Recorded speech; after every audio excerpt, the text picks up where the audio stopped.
Kingdom Kast, this is your host, Super Champ Chuck. We back at it with another episode. Don't forget to like, subscribe, comment, share all your social media platforms. We're back at it, man. We have a great friend back on the show.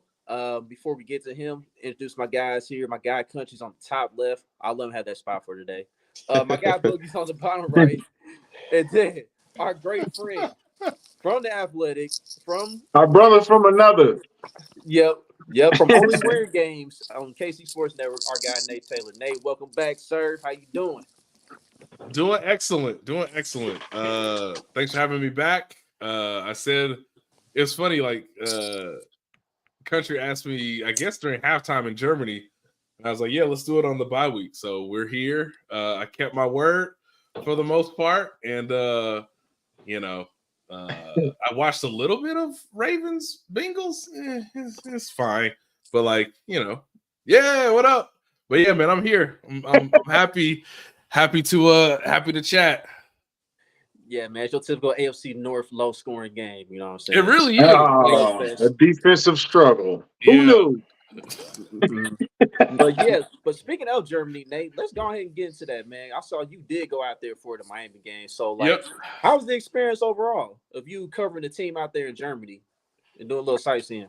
Yeah, it was great, man. It was a wild experience because I don't think my body ever felt normal, and I don't know, I talked to some of the guys after the game in the locker room about hey, how did y'all manage this? Because I just felt like I was on a roller coaster, right? 1 hour I would be really, hyper and all alert and happy to be there, and then 2 hours later I'd be like, man, I am struggling to keep my eyes open. It's tough to fall asleep on a plane. So my flight is a little bit different. I flew Friday night and got back and got or landed Saturday morning. So it's a strange feeling when you're like, man, it's 7 a.m. I want to eat breakfast, and then I'm gonna check into the hotel and fall asleep. And my body was just like, we're not doing that. We're in a new country. We got to go see people. So it was great, man. I had a lot of beer. I don't drink beer a ton. I'm more liquor or wine. That's kind of where I am now. But when you're in Germany, man, they just give you beer like it's water. It's crazy. That is the water. It is. It really is. I was not prepared for us to I'll sit down at tables and be like, all right, so I'm gonna have this beer and can I have a glass of water? And sometimes they're like, we only do it in bottles. They do glass bottles. They don't do plastic bottles for the most part. And yes, Kelsey is back from Argentina. I did see him today. I believe his flight plan was I think he got back Tuesday, if my memory's correct. Monday or Tuesday. But yeah, they brought the beer over like it was nothing. And you just kept waiting for the water. He's gonna they didn't forget that we all asked for water, right? In America, they do the water first, then whatever, soda, beer, whatever. Man, we didn't get water till the food was there. And I was just like, this is wild. But the atmosphere was great. 50,000 people who were really loud. A lot of them are Chiefs fans, of course. It was cool to be in the stadium because, as I've explained on Only Weird Games, you got people speaking German just right next to me, just screaming, which is which is so different from an American stadium.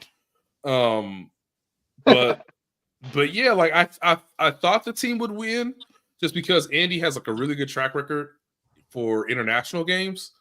And once it was okay, Pat had the flu, but he got rid of it basically by that next Tuesday. It was well, he'll be healthy, then they'll fly over, they'll do a practice, and then they'll probably win.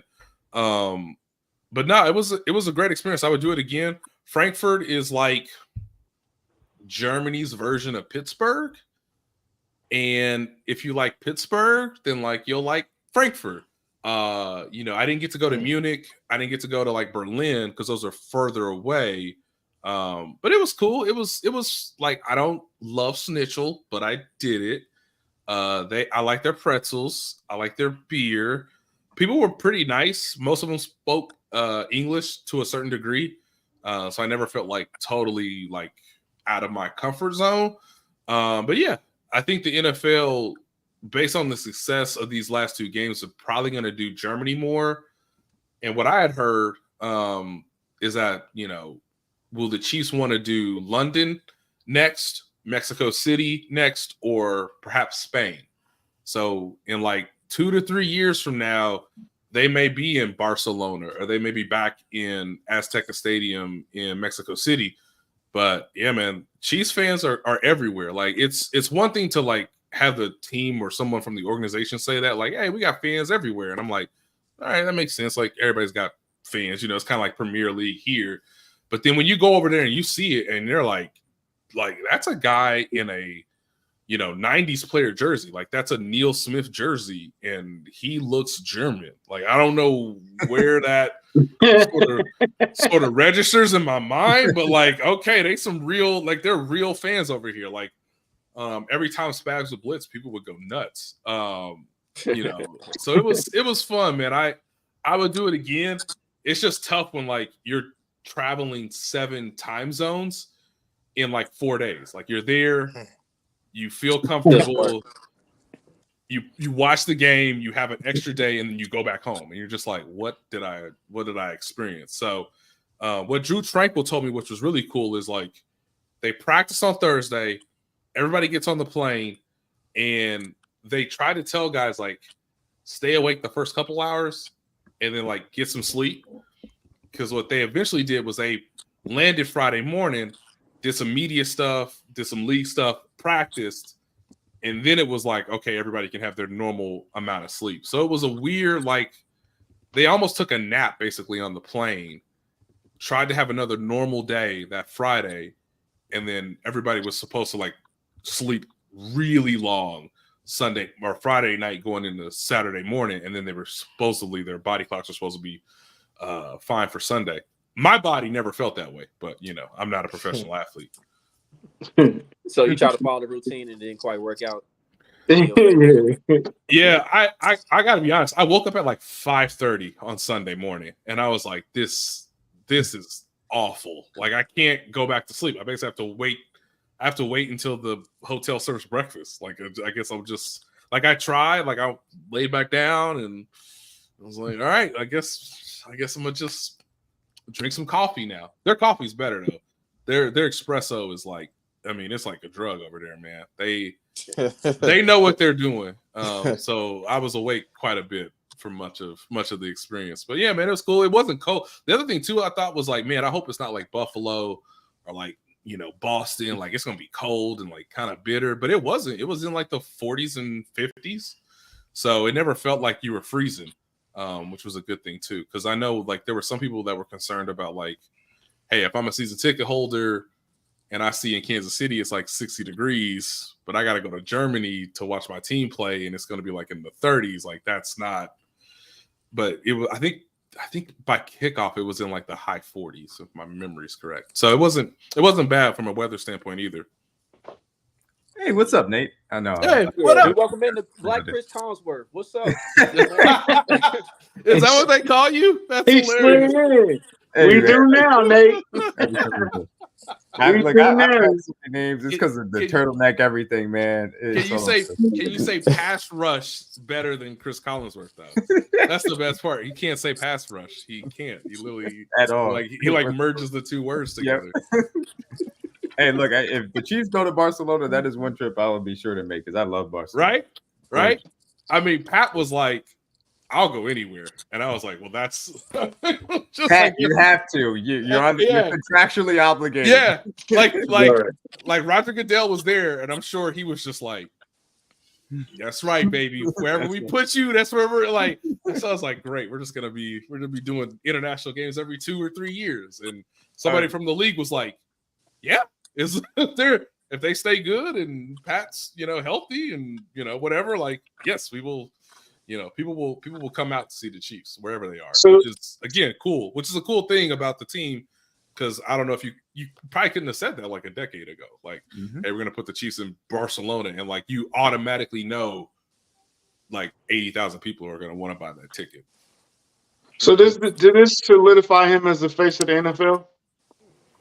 It definitely helps, I think. I mean, there's no one like him, you know, other than Travis Kelce for the other thing. But but for like quarterbacks, face of the league, like marketable. I mean, there's a, you know, so obviously German is or Adidas, I guess, is a German-based company, right? Mm-hmm. So we go through the mall town area. All right, here's a little markets, here's a shop. Like, again, it's crazy. It's like, this is an entire bread store. That's all they do. All they do is bread. This place only does sausages. Like, you want a sausage, do whatever you want. This place only does deli, right? And so you go through all those shops and you're like, man, this is really cool. This is like a really nice, you know, farmer's market on steroids. And, you know, it's like, hey, you want cheese? You go over there. And it's like, okay, like, I guess I'll try cheese that I've never tried before. But Adidas has a big store, right? So Adidas is bigger in Germany than Nike, which I think is unusual for, like, you know, me as an American. Mm-hmm. Man, they had a big poster of Patrick before you walk in the door. Yep. They had a mannequin with all his stuff. I mean, they was like, hey, and if you buy this, you get a special cape. And I was like, a cape? A cape? Yes. You know, if you get the shoes, the jersey, you know, the t-shirts, they couldn't sell like NFL gear because like that is a Nike licensed a thing. Right. So it was I was like, where are the jerseys? And they're like, whoa, we can't do that. But like anything with his logo on it, we slapped that thing on there, boy. And you know, and people were buying it. I mean, hold on, let me see if I can find the photo. But like, this cape is ridiculous. Did you get on the Autobahn though? Huh? Did you get on the Autobahn though? Look at that cape. Oh my god. That cape is something else. Look at this cape. My goodness. Yeah, that's crazy. So like, again, it was like one of those things where it's like, you know, we've all seen I think most of us have seen like the 92 Olympics, right? They're in Barcelona. Like, there's a giant thing of like Michael Jordan, yeah. And I was like, wow, this is like the most like Kansas City like relatable thing I've ever seen. Where it's just like, that dude plays on the other side of the globe, and he's just like, I mean, it's just it's there. So yeah, he's definitely like a face of the league that's still playing, right? I still think a lot of people identify with like Brady, right? There's still a lot of Brady jerseys when you go to Germany. But yeah, I can't think of anybody else outside of maybe Joe Burrow, but like, I mean, not yet. It's not the same. And I always have to remind myself too, like, there's no more Tom Brady playing, at least right now. Mm-hmm. There's no Phillip Rivers. There's no Ben Roethlisberger. There's no Drew Brees. There's no Peyton Manning. There's no Eli Manning. Like, that whole era is gone. And Pat's just the guy now. So I really believe the league will say, and I think Clark Hunt is all for it too, which I think is, I heard from a few Chiefs fans that they were like, this is cool, but we don't want this to become the norm. And I looked at them and I said, I'm sorry. Like, Clark Hunt, 3 years into this. What are you talking about? Clark Hunt's a billionaire and he sees money. And he sees, again, the ability to expand the brand, right? You know, I know obviously some of the people on the video staff for the Chiefs, and like, I saw the alert earlier where it's like, hey, if you watch the franchise tonight, like, they are going to sell that the Chiefs are one of the international brands of the NFL. Like, they are one of the teams that like everybody can jump aboard on. So I know it's tough because like every other year they're gonna have that 9th home game, right? But mm-hmm. it might be the case now where like they're just gonna keep 8 home games regardless, because that 9th game might be used to go elsewhere. It might be used to go back to Germany if they want to do Berlin or Munich, or if they want to go somewhere else. So I think for season ticket holders, it's a bit of a like catch-22. Like, you can see your favorite players in another country if you can afford it, and some people can and some people can't. But if you would love to be in Arrowhead for like 9 times instead of 8, I get that too. But like in terms of making money, like they basically proved it that they're a viable team to like market to another country. Hey Nate, you think we'll ever see an NFL game in one of them like big college, the ones that hold like 100,000? You think we'll see that one day? That would be cool. It's tough because like for me, I would love to see an NFL game in like the big house, right? In like Michigan. Yeah. You know, I've been to Alabama. Man, it's tough over there, dog. I mean, I had no, you know. That's a nice way to put it. Yes. I mean, dog, like you gotta. I don't know, like every day when I think about Nick Saban, I'm just like, how does he live that life? Because I mean, those people. I mean, it is different in Alabama. So like, you go and watch LSU play Alabama, or like you go like even this past year, like I have friends who are Texas fans, and they went to the Texas Alabama game, and they're just like, one, I can't believe we won that game, and B, like, hey man, don't say anything, like just be happy, get out of there, like don't say like don't put them horns up. Don't put them horns up. Don't like, hey, we don't need any fights. We just need to like enjoy our victory. We need to get back home to Austin or wherever you coming from the South. But like, yeah, man, those people, like I would love to see one in like Alabama, right? Because Alabama doesn't have an NFL team. So it's a great question because I would love to do it. I'd love to see them do it. It's just a matter of like, all right, you can't use that stadium the Saturday before, so it'd have to like work out schedule wise. But it'd have to be some like Monday Night Football special game. Yeah. That's okay. Did you get any feel of that when they had the obviously Monday Night Football game in the Coliseum? That was my buddy. Who was it? I can't think of his name. From the I think Ethan just wrote it from the Ringer about the 5-year anniversary of it. Yeah, that was a great article because he went through like the history and everything. Yeah, and the history and like how much the game has changed since. And I was like, I also wanted to. I didn't say this on Twitter, but I read it and I was like, I was one of those people that said Todd Gurley was the MVP. And then he immediately got hurt in that game, and I was like, let me put my hand back down. Like Todd Gurley was incredible for like 12 games, but yeah, like. And if we're being honest, he was the difference between them winning the Super Bowl and them not winning the Super Bowl. He was. He was. I was at that game in Atlanta. If they had him, it would have been completely different. Completely different. Oh, D-Mac, we know you was at the game. I said, you sure you want to say that? Oh, man. No, man. Can't get more roasted for it. It doesn't matter. Look. But like, yeah. So the Coliseum was cool because like that was just like a spur of the moment thing, right? The whole Shakira with the field and like, you know, like the people from Mexico being like, oops, our bad. Like, I guess we should have protected that. But like, look, man, like you too would watch Shakira. You wouldn't do any other prep or whatever work afterwards. So that all happens. I think there was like wildfires going on in California at the time. So like, they were gonna turn the game into like basically like a drive. Like, hey, we're gonna have like the little telethon thing. So if you want to donate to the Red Cross or whatever, like you can do that. So it was just like a very like spontaneous spur of the moment. And yeah, it's the greatest football game I've ever seen, man. Where I was just about to ask you, bro. Like that's the best game I've ever seen in my life. Period. I don't even care that we lost. Yeah, I mean it's definitely up there. It's a fantastic game, and it's also a game that like it's kind of it's very personal to me in a way because again we all thought we were going to Mexico, so I believe like the week before, like we got Clark Hunt, and Clark was like, yeah, we kind of bummed about it, but like you know it's basically like a competitive disadvantage, and again Clark really doesn't say anything that's like truly controversial, but it was like like he's not thrilled about this.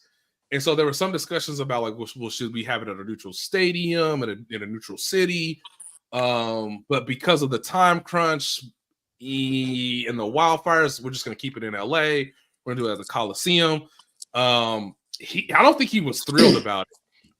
So we all have to like rebook, do the whole thing. It's on Monday night. It's like a perfect weather for California in November, right? No rain, gorgeous. And when I think about it, it's probably the most memorable, it's probably the most fun I've had covering a game with Terez that I can like vividly remember. And so because he was obviously with Yahoo at the time, and we were all like in these like mini makeshift press boxes, and but it was a hell of a time. I remember, and there's a photo of us all after the game too, like me, Lindsey Jones, Terez, Vahe, Brooke, Lynn, Sam Mellinger. So I always think about that era, like kind of in that photo, and just how cool it was for all of us to be like, they scored 50 points and lost. like yeah. And damn Orlando Scandrick. You had the game in your hand. Never mind, Nate. Let me remind people real quick that Sean McVay for an entire week was like, so all we got to do is throw it to the guy who's 22's guarding. That's all you got to do. Hey, Jared, wherever 22 is, that's the primary receiver. Yeah, don't do that now, though. Don't do that now. Oh God, don't do that now. Yeah, that's a different 22 out there. It's a way different 22. I can't. And like, I remember we talked to Orlando after the game. God bless him.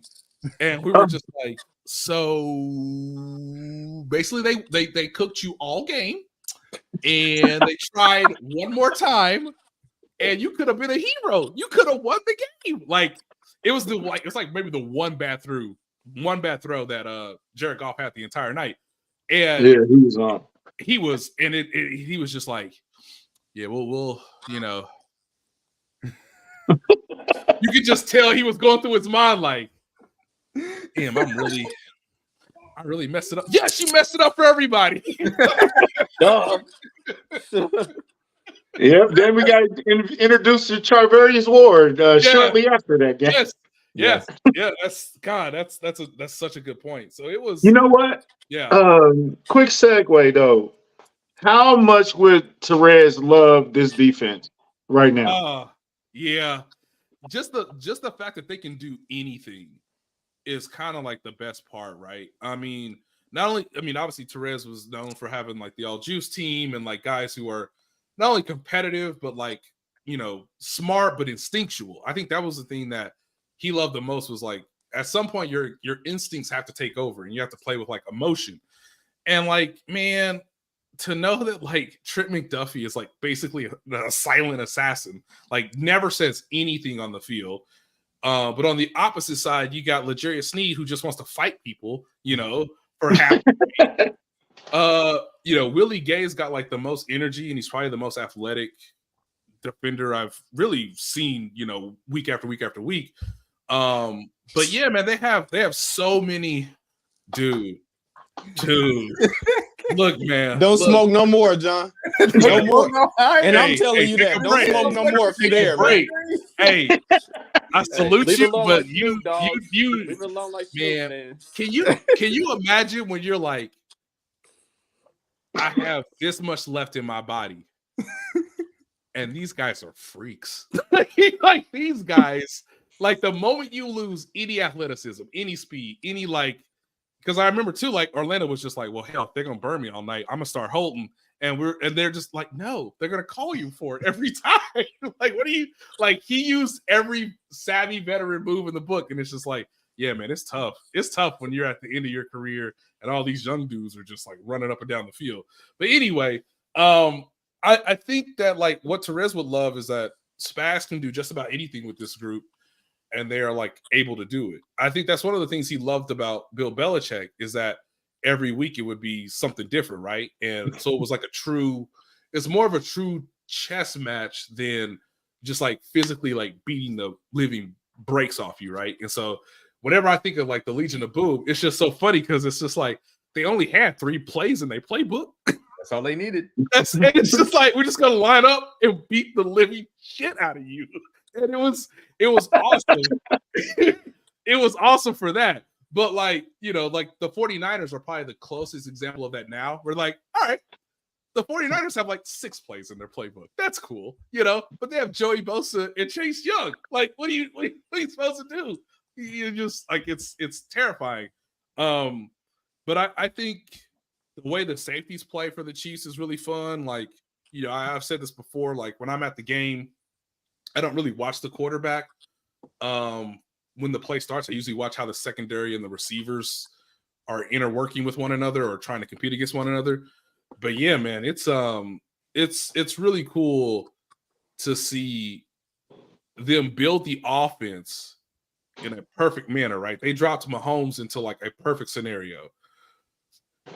And then in a matter of like 6 years, I don't know, maybe I should write about this, but in a matter of 6 years, they built the defense around Mahomes almost in a perfect manner. And I think he would have got a real kick out of that. Like, how do you stay at the top? And like quietly, they've just built one of the best defenses in like a 3-year period. It's crazy when everybody's like, yeah, and me included, y'all, because I need the quotes. But I was like, yeah, bring Frank Clark back, and they're just like,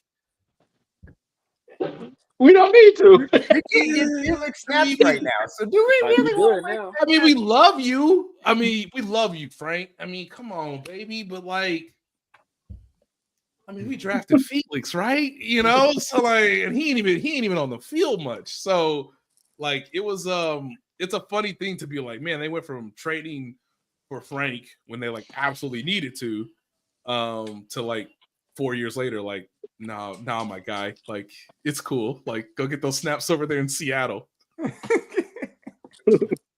Just start their article like I was on the episode of Kingdom Cast. Yeah.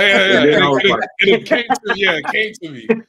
Yeah. You know, shameless plug, baby. You know. Yeah. I get it, man. Yep, exactly. Go ahead, D-Mac. My bad. Go ahead, bro. No, I was just gonna say really quickly on that point, as far as the defense is concerned, because you said obviously the Niners are kind of that poster boy, just playing the same defense. I think Jim Schwartz and the Browns have also kind of adapted that style the way that they like to do it as well. Yeah.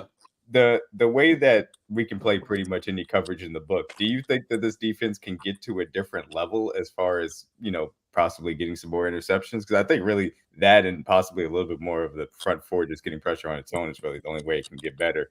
But do you think that's another evolution that they can get to in the second half?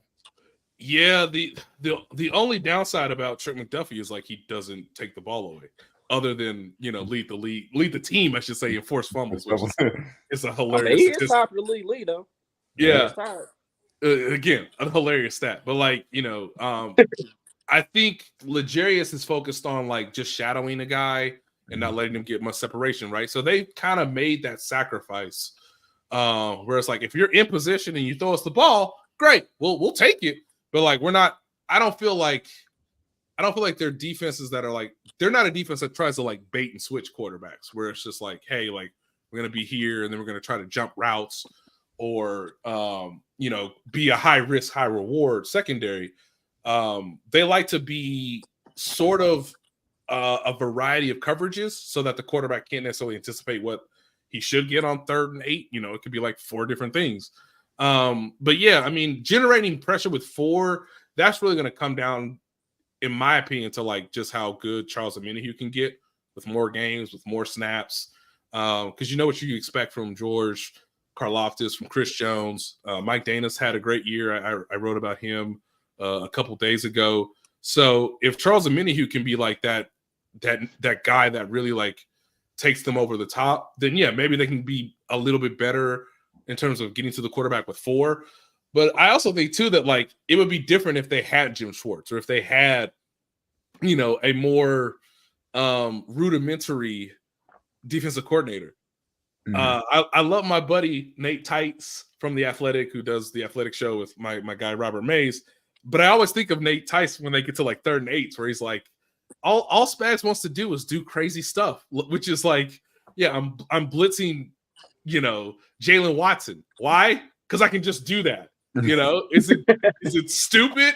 Yeah, that's kind of why I'm doing it. Like, it makes like you can tell Tua was like, where the hell did he come from? He was isolated on the backside wide receiver. Why is he blitzing? That makes no sense. Plus, you can see him in his mind go like, "Dog, what are you doing?"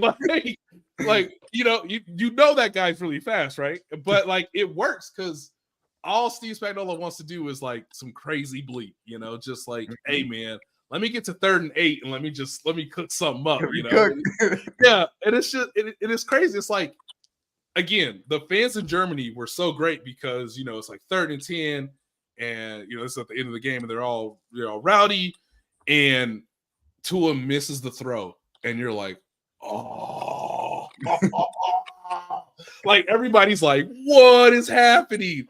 And so it's 4th and 10, and the guy on the jumbotron like, it's 4th down, and everybody goes, okay, and like there's a German Dolphins fan saying, what the like just cursing in German. there's fans. There's Chiefs fans that like one more play, like one more stop. And so like it's a very like, man, like, okay, y'all are European, I get it, but like there's outside of like penalty kicks, there's really nothing like this for them, right? So it's 4th and 10, and then you can just hear the crowd go, what is he doing? And it's like, yeah, all 11 guys are on the line of scrimmage. A line of scrimmage, everybody. And I think it messed up fans. They were like, what is he? Whoa, like what? We haven't seen this all game. And then of course the center, like, just because he sees all the people in front of him, right? Like, who do we block? So his snap is off like this much. And Tua, because he's like, who does this? Takes his eyes off the ball for like half a second, and the whole play is toast. And it's just that's all we needed. It was incredible, and it was loud. Like you could tell both the center and the quarterback felt rushed, and it's one of those things where the defense tells the offense like, nah, man, all 11 are coming, all of us, and the offense just has to like see if they can make it happen. So to not even get a throw off, I just thought that was like hilarious. It's just like, man, like Tua's probably never going to see that for the rest of the year. But in that moment, to a backup center though, it was really cool. Yeah, but in that moment, like for Steve Spagnuolo to be like, this is what I tell my guys, right? This is what I tell my players. Like, we are going to be an aggressive style of defense. We're gonna be a defense that wants to surprise the offense, not be always surprised by what we have to react to. And so it does sort of give the guys a confidence. And there was a lot of smiles about the idea that like, yeah, he never even got a throw off on 4th down, and that's like high school stuff when it's just like we intimidated them enough that they couldn't even like operate. So yeah, it was a cool environment, but the defense has a chance to be really special. Nate, we didn't get a chance to see it because they didn't play it a lot. But what did you see with the Chris Jones play? Because they didn't tell us anything. Yeah, right. On the broadcast. Yeah, I remember asking people on Twitter. So another thing that's like different is, in every NFL stadium, we got TV cameras everywhere. We got monitors, in the press box, or if you're down on the field, you can still like see things from like the camera people. And when we're in Germany, we didn't have monitors, so there was no replay. It was pretty much up to whoever was operating the jumbotron, right? So if they showed it, cool. If they didn't, couldn't see it. Because we have YouTube TV, I couldn't watch the game on my laptop because I was in another country. And YouTube TV was like, you ain't got access. And so I was just like, wow, I gotta stay really focused, because if I don't see it, or if it's not on Twitter, 2 or 3 minutes later, like I'm just gonna miss it. So I came back home and I rewatched the play in country. I couldn't tell you what happened either. It was just like, now I do think the offensive lineman kind of egged him on, similar to like Matt Ryan, just in a different way. But like you could tell them like that little snip they showed, the offensive lineman was like, whoa! He kind of like he embellished it a lot. But yeah, they whatever you guys saw is whatever I saw. It's a little bit why I asked on Twitter. I was like, what did he do? Like it didn't seem demonstrative, but yeah, he shoved an offensive lineman after the ball was thrown, and I guess for whatever reason, the referee saw it and felt that it was an unnecessary roughness penalty. And so instead of getting off the field on like 3rd and long, the very next play they score a touchdown, and you're like, uh-oh. Like, yeah, to me, it felt like interesting. To me, it felt like Chris was getting frustrated because he felt like he was getting held throughout the course of the game. So I think they kind of played a part in the why he got that personal foul. At the same time, man, it's like, dude, you gotta know the situation, bro. Your defense has got to stop, man, and you doing that. You essentially gave them a touchdown, and it's like, right, can't do that. Because they were going to like the one thing I did see, obviously from like being higher up, is like the punter and the punting unit was coming onto the field, and then the ref says, "Hey, hold on, like we got to talk it out." And then they go to McDaniel and they say, "Okay, like this is the penalty," and he obviously accepts it. So they were going to punt instead of like kicking a field goal, and it was a 7-point swing for sure.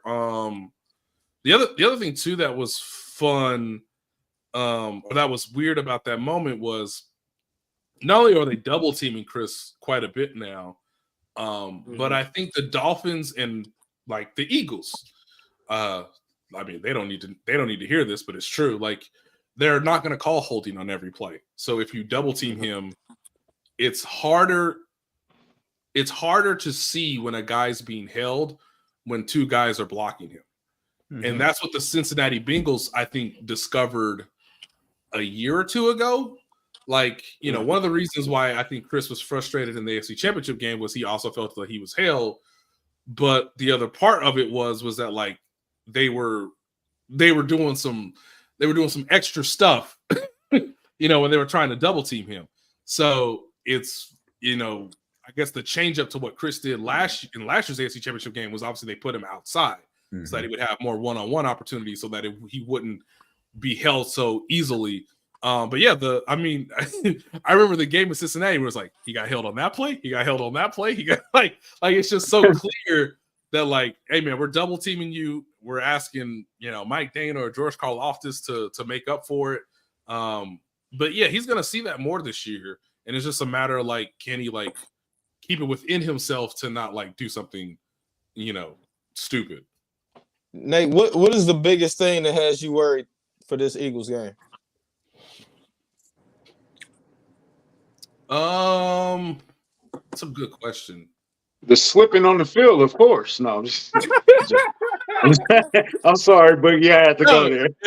Yeah, we got better grass this time, Eagles fans. So you can't make no excuses. Yeah, they are not painting the field days before the game. I can guarantee that for you. Like I think it's AJ Brown. I mean, my God, man. He's my MVP right now. He's playing MVP of what? The out league. of this world. The NFL. Out of the league? Oh. Yes. I mean, he like there was, I can't remember if it was against the Commanders or if it was against the Miami.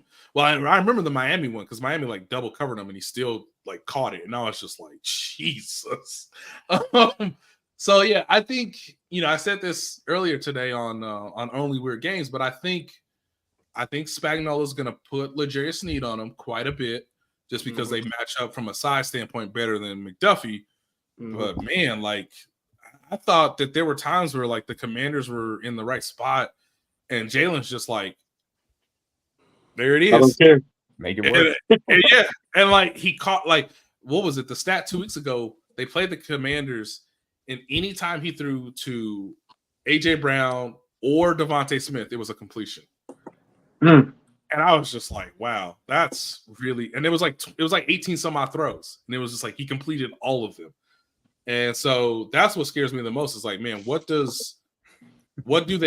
they do to stop AJ Brown the same way they did with like Tyreek Hill or Justin Jefferson or Garrett Wilson with the Jets? Like they've done a good job on most teams' number one receiver. But I don't know, man. AJ Brown might be a different challenge. Yeah, he is. And like to your point, Nate, when we talk about L'Jarius Sneed, right? The Chiefs have used Sneed to shadow 6 different number one wide receivers on like 50% or more of their routes this season. And of all the receivers listed here, with Ridley, DJ Moore, Justin Jefferson, Garrett Wilson, Cortland Sutton, and Josh Palmer, Josh Palmer did the most damage out of all of them. So Snead has done a heck of a job of being physical. I know he's been a little grabby, but he's done a great job being physical, being in position to make plays and not giving up anything in the end zone, But like you said, AJ Brown is different. He's the best receiver in the game right now. So, and like last year in the Super Bowl, I mean, Devontae and AJ Brown, they both almost went for 100. Like AJ Brown, he was 4 yards short. Devontae went 100 on the nose. So, I mean, it's going to be a really tough task either way this week. So, right. So, I guess the question then becomes like, do you blitz more so that you can like try to speed up Jalen Hurts, or do you play more like bracket coverage, right? Depending on who you want to pick for the certain play. Like, okay, on this play, we're going to do, we're going to bracket AJ Brown, or this play, we're going to be high-low on Devontae. Like, I guess that'll be like really fun to watch. But yeah, man, Jalen's playing really well. He's as healthy as he can be right now, which I think is a little bit different than the Super Bowl. I mean, he played out of this world in the Super Bowl, even though everybody knew he still had the shoulder injury, right? So like, kind of same thing with Pat. Like, it feels better than it did 2 weeks ago, but it still doesn't feel great, But yeah, he played out of his mind in that game. So I don't know if he can reach that level a second time. I think it's also fun too to be like, hey man, in Arizona, like that's its own thing. You have the whole year, get 2 weeks to prepare. I understand that both teams get 2 weeks this time because they're coming off the regular season bye. But it's going to be loud in Arrowhead. And how many places does Jalen play in that is similar to Arrowhead Stadium? Maybe AT&T, but he didn't play in AT&T last year because he was hurt because they had to put Gardner Minshew in. I mean, it doesn't really get loud in New York. It doesn't get loud in Washington. I mean, Washington's like a wasteland. Or it's like a Philly home game in a sense. Like, I don't know if there's that many places where like the noise is gonna be like comparable to what it'll be. I'm assuming on Monday night. So does the crowd get to him a little bit from a communication standpoint? Does Spagnuolo have like a blitz or two that will surprise them, or will he just do what Burrow did? Like Burrow started figuring out that like, man, why do I even want to read what this man's going to do? All right, just run a 9 route. Run a 9 route. I'm going to throw it up. It'll be 50-50. And, two of the three, or I guess at least half of the scenarios are in our favor, right? You catch it, it's either pass interference, or on the other side, it's an incompletion or an interception. So I wonder if Jalen will get to that point where he's just like, all right, I'm not going to worry so much about what blitz might be coming or what look might be there. I'm just going to trust AJ to make a play. What do you think the biggest differences are between the two teams that line up in Arizona versus the two teams that are going to line up Monday? Yeah, it's something that me and besides personnel, of course. Right. It's something that me and Brooks are going to Brooks, who covers the Eagles for us for the Athletic, it's something we're putting together, I believe, for Monday. But one difference that I see from the Chiefs' standpoint is they are not running the ball with the same success level that they did in the Super Bowl. And I think that might put more pressure, more of the responsibility on Mahomes and his receivers. Now, I want to be clear, ladies and gentlemen, the receivers have no more excuses. Like, you've had half the season. You've had half the season. You had the bye week. You had 2 weeks to prepare for this game. Everybody healthy, right? We got the injury report today. Everybody practiced. Everybody was a full participant. So, no, like you play with the best quarterback on earth. There are no excuses. So I think if they can't run the ball like they did in the Super Bowl, then yeah, Pat's gonna have to have people to rely on beyond Travis Kelce. So I think that's the one difference on the Chiefs side. I think for Philly, there's a reason they made the trade, right? Because when Tua did have time to throw deep, it wasn't pretty. And so Philly does not have good safeties. they do not have cornerbacks with speed, right? Their cornerbacks are built off of zone, technique, film study, and trying to, not get burned. But when Tua had time to throw the ball deep to Tyreek Hill, yes, I know Tyreek Hill isn't on this team anymore, it was effective. So Philly secondary wasn't good in the Super Bowl, but it might be worse than it was even on that day. So that's that would be my two differences. The funny thing about that comment from the Juice is I don't know, man. at the time he like, yeah, now I do agree with more Noah Gray. Noah Gray's actually been like quietly reliable. But the problem is Pat gets to his drop and he's like, all right, where's Kelsey? And it's so hard when it works for like 4 straight games. When you like, all right, let me scramble. Oh, there he is. And it's just like 12-yard completion. And you're like, oh, that was fun. That was cool. Like, it was not in structure at all. Kelsey runs his own routes, or whatever. But like those two guys know each other. It's tough when like, okay, the plays for Sky Moore. Hike, is he open? Like, I like pick it down. It could be any result. One of the most like no one laughed at this probably, but one of the funniest things was they had in the second half. Again, this is why they kind of struggled against the Dolphins. In the second half, they put Sky Moore not in the slot, but they put him on the boundary.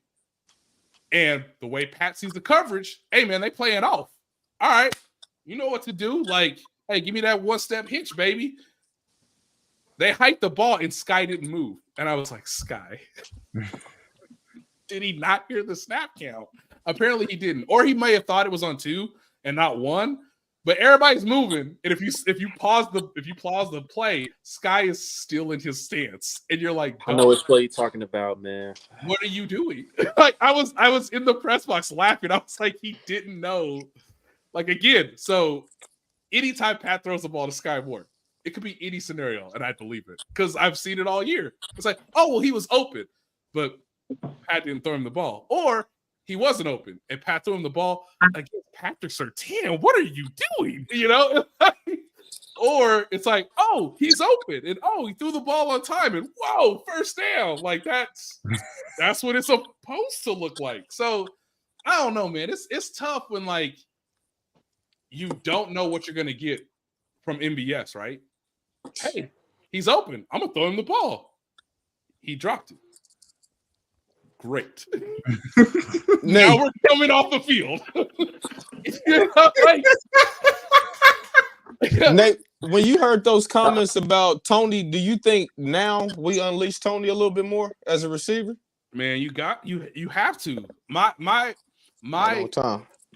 opinion. Right on time too, right? Yeah, my opinion is you have he's healthy. He's practicing. He knows the offense. Are you good? You traded for him a year ago. Are you gonna use him? Like, it was one thing last year when it was like we just kind of, tinkering and experimenting and trying to, they're trying to manage his hamstring injury the entire season. And they were like, hey, we're just trying to like sort of baby feed him certain parts of the offense or like what we think he could be good at. But man, like now's the time. And I honestly believe this. I did not see Kadarius Toney today in the locker room, but if we talk to him, I'm pretty sure he would tell you that he's ready to get the ball more. Like, pretty sure on this. And it's one of the things that I'll be most interested in after the game on Monday night, right? No matter how they use him, like a big part of the second half of the season kind of comes down to him and Rashee Rice, in my opinion. It's like, can those two guys be like legitimate weapons so that like not everything is forced to either go to MVS or Justin Watson? And I mean, people have to remember, like Justin Watson's playing with a messed up elbow that's not going to get healthy all year. So what he was doing in September, it's hard for him. It's hard for you to ask him to do the same thing when he's got an elbow cast on. And I remember talking to him, and he's like, I've never played in it before. I got to get used to it. You know, obviously, I want to get back and help the team. But like, you know, it's they have so many options that they don't have a ton of options, and so they need somebody to like rise to the moment.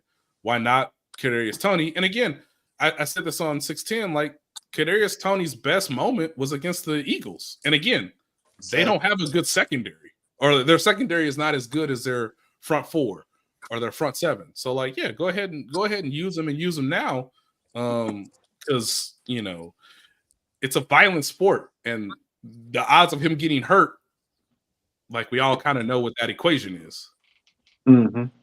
Yeah, it's like we're on the back nine now. My production out of it while you can, so it's gonna happen at some point. and he's got to prove it to himself too. I mean, I think that's the other thing is like, I understand Andy being like, well, guys, he just had knee surgery.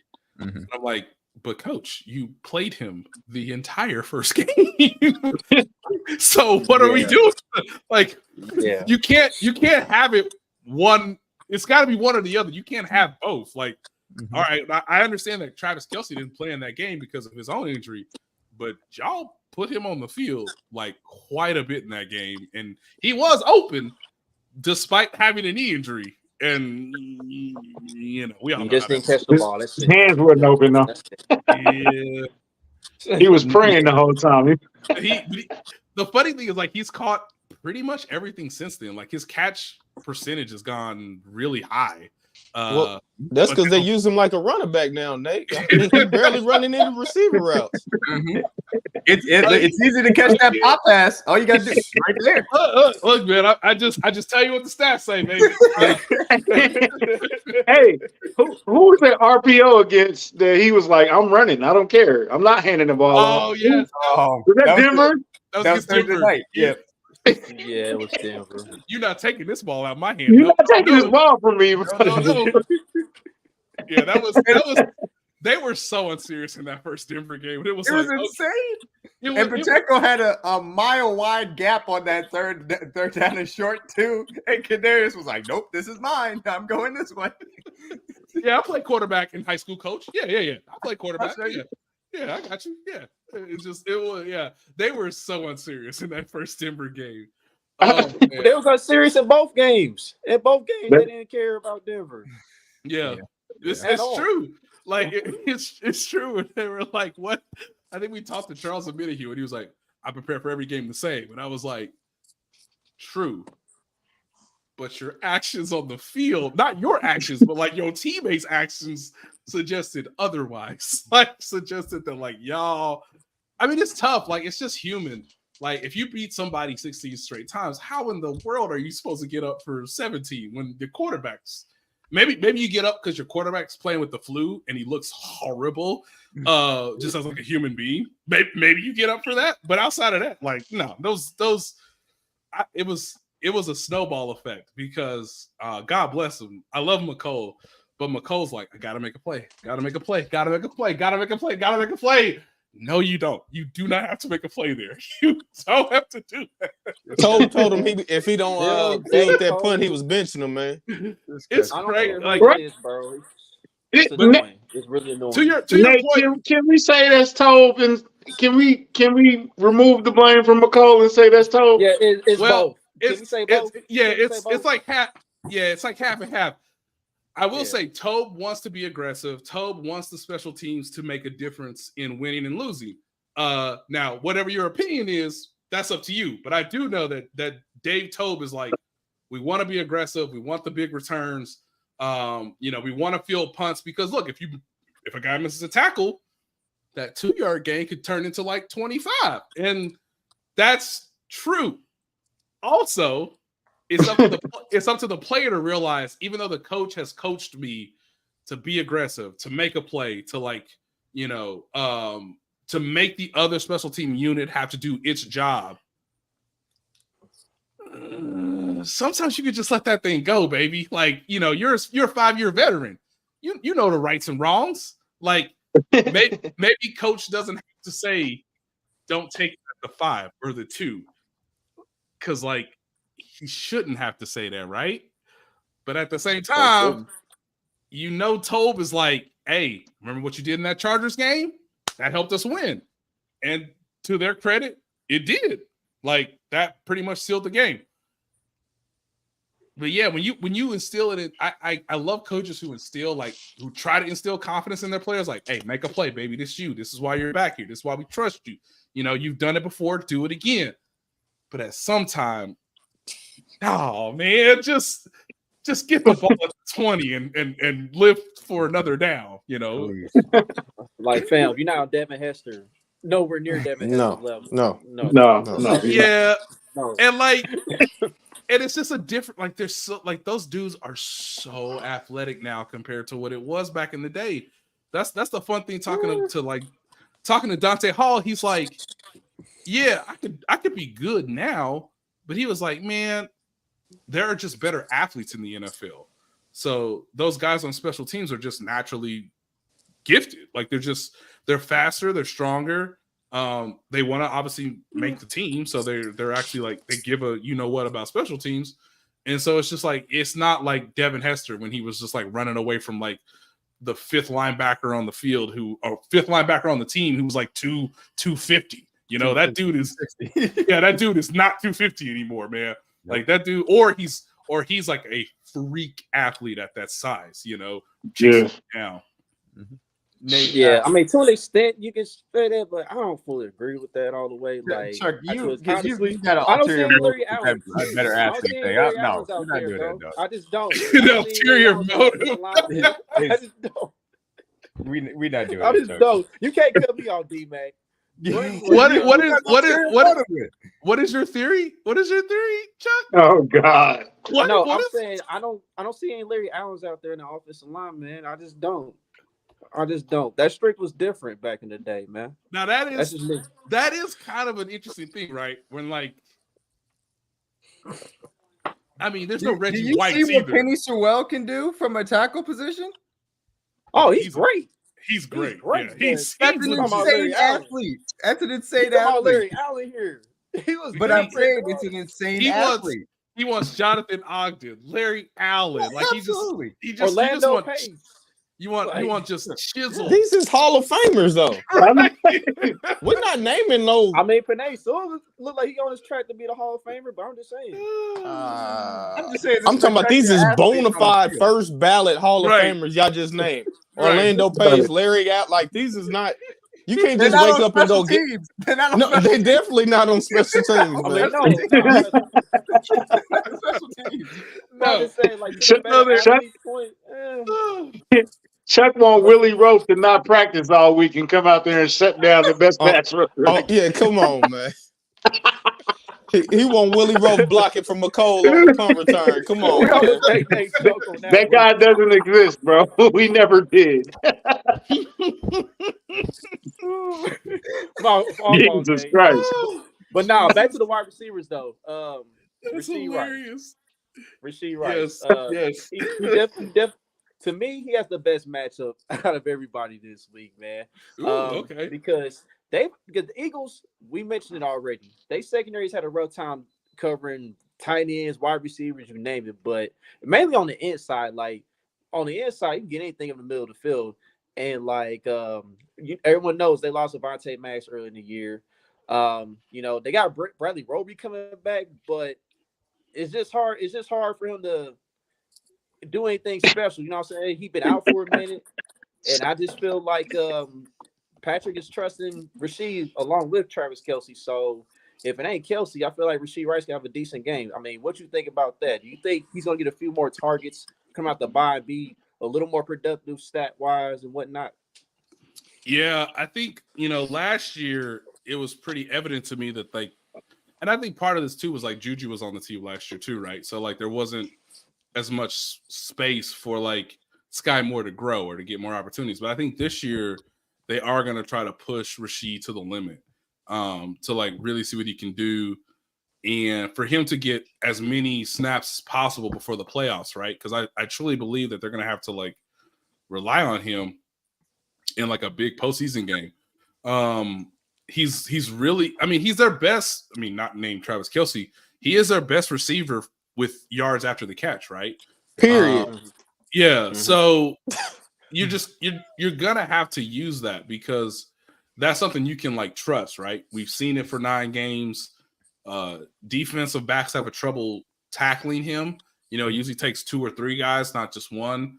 So what Patrick said after the game in Germany that made me go, okay, was him saying we need to get Rashee Rice to run more routes, like deeper routes, more sophisticated routes.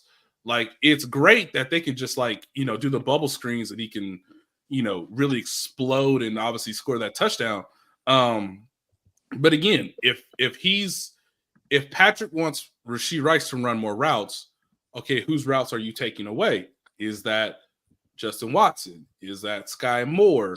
Who's this? Like, we don't know yet because we haven't seen it. But I think the expectation should be that Rashee should be on the field about half the time so that he has more opportunities to grow in the offense. But yeah, I think there's a chance, and I know my buddy Matt Derrick said this the other day, and I thought about it, and I was like, that actually, I think you are actually on the right track. Could Rashee Rice have 3 games in the second half of the season where he has over 100 yards?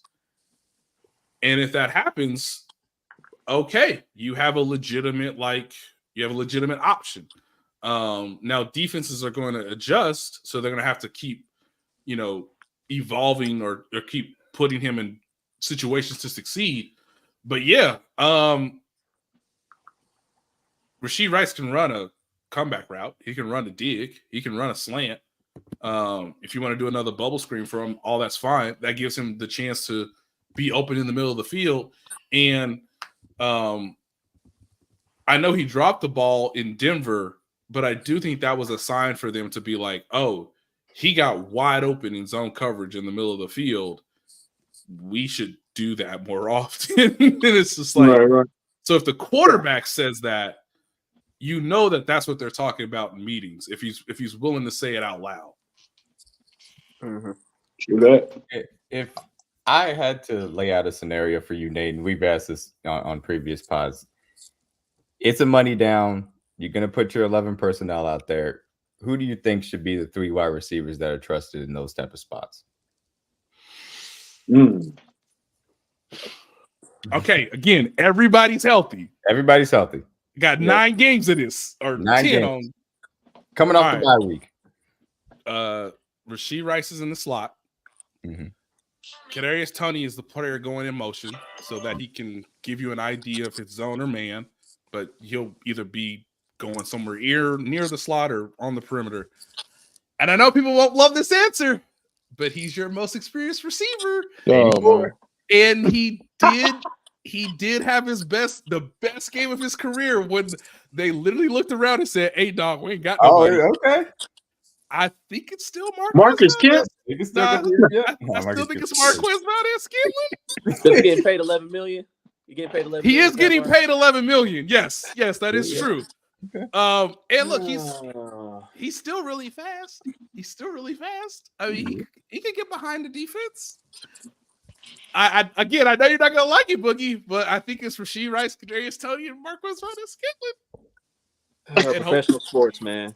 And hope Travis Kelce gets open. Hey, it was good having you, Nate, man. It's always fun. Hey, let me remind you guys that they said, "Hey, Marcus, can you run some routes for us?" And Marcus is like, "I don't do that." They're like, "Yes, you do. You go out there. You don't do it tonight." They were running combinations or lineups in the fourth quarter of the AFC Championship game with MVS, Marcus Kemp, and Sky Moore. That's all they had. And they won the game. What possessed him that game? What was in him? Did Jerry Rice possess him or something? Like, he's never played like that before. Never. I mean, ever. It's honestly the best game of his career, like by far. And definitely. One of the reasons I would pick him of the 3 is because he is the most experienced, right? So he has played in big games. He's, the sad thing about it is, he went from having like his moment in the AFC Championship game to nothing in the Super Bowl. Yeah, Pat missed him on one deep shot, and that was it. Yep. And they were like, "All right, sit down, intermediate and quick game."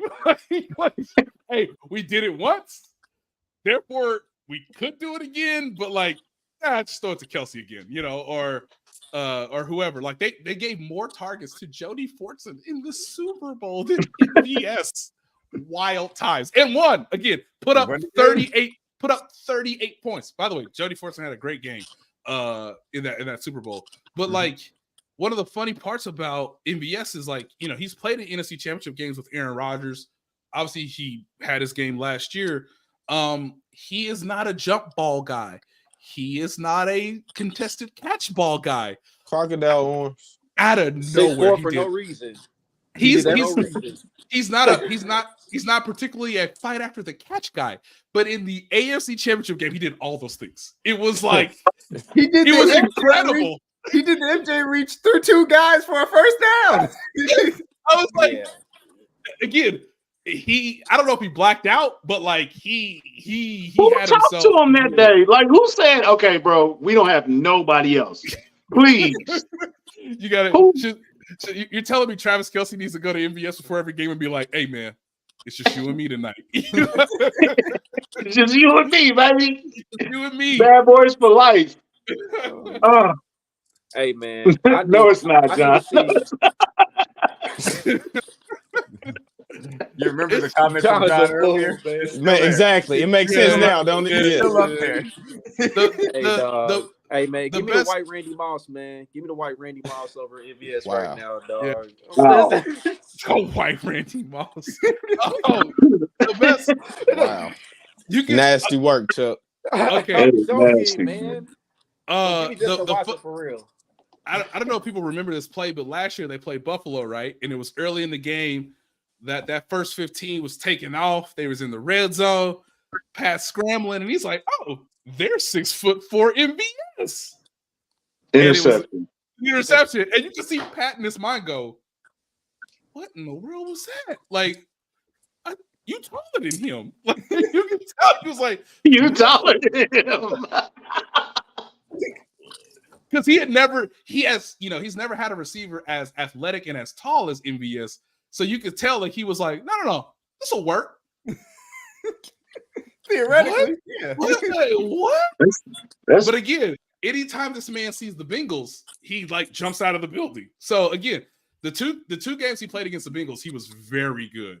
And that really is his best games, though. You on to something right there. He plays the Bengals and he transforms into like all world. But I mean, and then that first game we played him in the regular season, Pat was like, "No, I'm gonna keep throwing this deep ball till you catch it, bro. We practicing right now. I'm gonna just keep throwing this one until you catch it." He finally catched it. But it looks so good in training camp, and you're just like, "But what happened?" Like, I really was of the belief that like, man, they're gonna really figure it out this year. They look a lot better this year. Hold on, my lovely wife needs something from me. Hey, Holly. Say hi, baby. What's up, Holly? There you go. Tell Holly I owe her free drink and free popcorn next time she comes to the movies. It's on me, baby. Don't even worry about it. This guy cut you, man. She's like, "Hey, man, Holly let him on the show, bro. We had to talk to his people." Yeah, my agent, as she likes to say, But yeah, like I don't know. Like I remember talking to Matt Nagy in training camp, and he was just like, "Nate, we know it. We got to throw the ball deep." I wrote about it. I was like, "We got to throw the ball." He's like, I was like, "It's a zig to everybody zag, throwing it deep because everybody's like starting to like them too high safety starting to come down." And so again, Matt Nagy was supposed to be the one that, to my understanding, was supposed to figure out the deep passing game along with Patrick and Andy Reid. Okay. It's just not gonna work. Nate, so it's a lot of rumbling about, do we miss EB? Okay, I didn't know you were gonna get controversial. Go ahead. Oh, yeah, is it really controversial? Yeah, I want to hear all this. I'm asking. Let's go. Okay, Let's go. I'm gonna be a reporter for a second, all right? But Oh snap! Okay, hold on. Let me get my popcorn. I want to give proper perspective. Eric Bieniemy and Matt Nagy are two entirely different people. It's partly why it worked last year, honestly, because you had the yin and the yang, and you had both guys who are capable of being a head coach. One's been a head coach, one should be a head coach. And then obviously talking with Andy Reid and Patrick Mahomes. So they had a real foursome last year that you could argue was the best in the league. Like no other team had four people from the quarterback, head coach, quarterbacks coach, and offensive coordinator who are as good as those guys. Now, Bieniemy is about attitude, fundamentals, and don't you dare make the same mistake. Facts. And you're seeing more mistakes than usual with similar players. Matt Nagy is more schematic, quarterback friendly because he played quarterback in the NFL. And of course, you know, he's looking at it from how do we get, you know, last year he was more, I guess the best way to put it is more pass game appropriate, I guess, or more pass game leaning. Bieniemy, I felt like is the perfect mix in a sense because he was analytic based where he says, yes, I do want to pass the ball on first down, but what we're not going to do is not be physical. We are going to try to put some physicality into the offense so that we can have a nice mix of that and the trickeration and the, you know, the fun plays and the exciting plays. Nate, since you want to go there, let me say this. Okay. Damn, let him finish. No, it's fine. Calm down, Chuck. I've been doing this for a couple of years. It was just getting good. Damn. Calm down, Chuck. Jesus Christ. Is Nagy being hampered because he is the future head coach in waiting? Is he playing to the strengths of, I don't want to lose this because I am the man in the wings? Is that affecting his job? That's not a bad question, Chuck. Yeah, I don't know if it's affecting his job. If something were to happen, which I don't think it is, then he probably would be the person most in line if you kept that job internally, right? If you hired that job from within.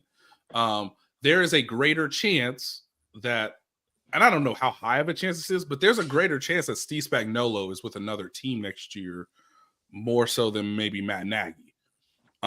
Just because of the success of what Spags has done and the idea that the league, I don't know if you guys have noticed this, but the league is starting to slant towards defense just a little bit. So maybe owners aren't all over Sean McVay's guys anymore and might go the other way. So again, and if you're willing to give somebody a second chance, it's really hard to argue with Steve Spagnuolo. Again, I would like to know what his staff would look like, but again, there's a slightly better chance that like he may not be with the team next year more than Matt Nagy. Matt Nagy clearly wants to be a head coach again. You understand that. Eric Bieniemy should be a head coach. He has somehow gotten Sam Howell to play competent football from time to time. It's magnificent. But here's the thing. It don't hit the same. And we saw evidence of this in Germany. They told us coming out of this blew my mind because I didn't really see it in the moment because I was looking at other stuff. But I rewatched the game from NFL Network. Coming out of a timeout, they're like, you know, all right, we're gonna go to the sideline reporter. This woman is not Carissa Thompson. She giving you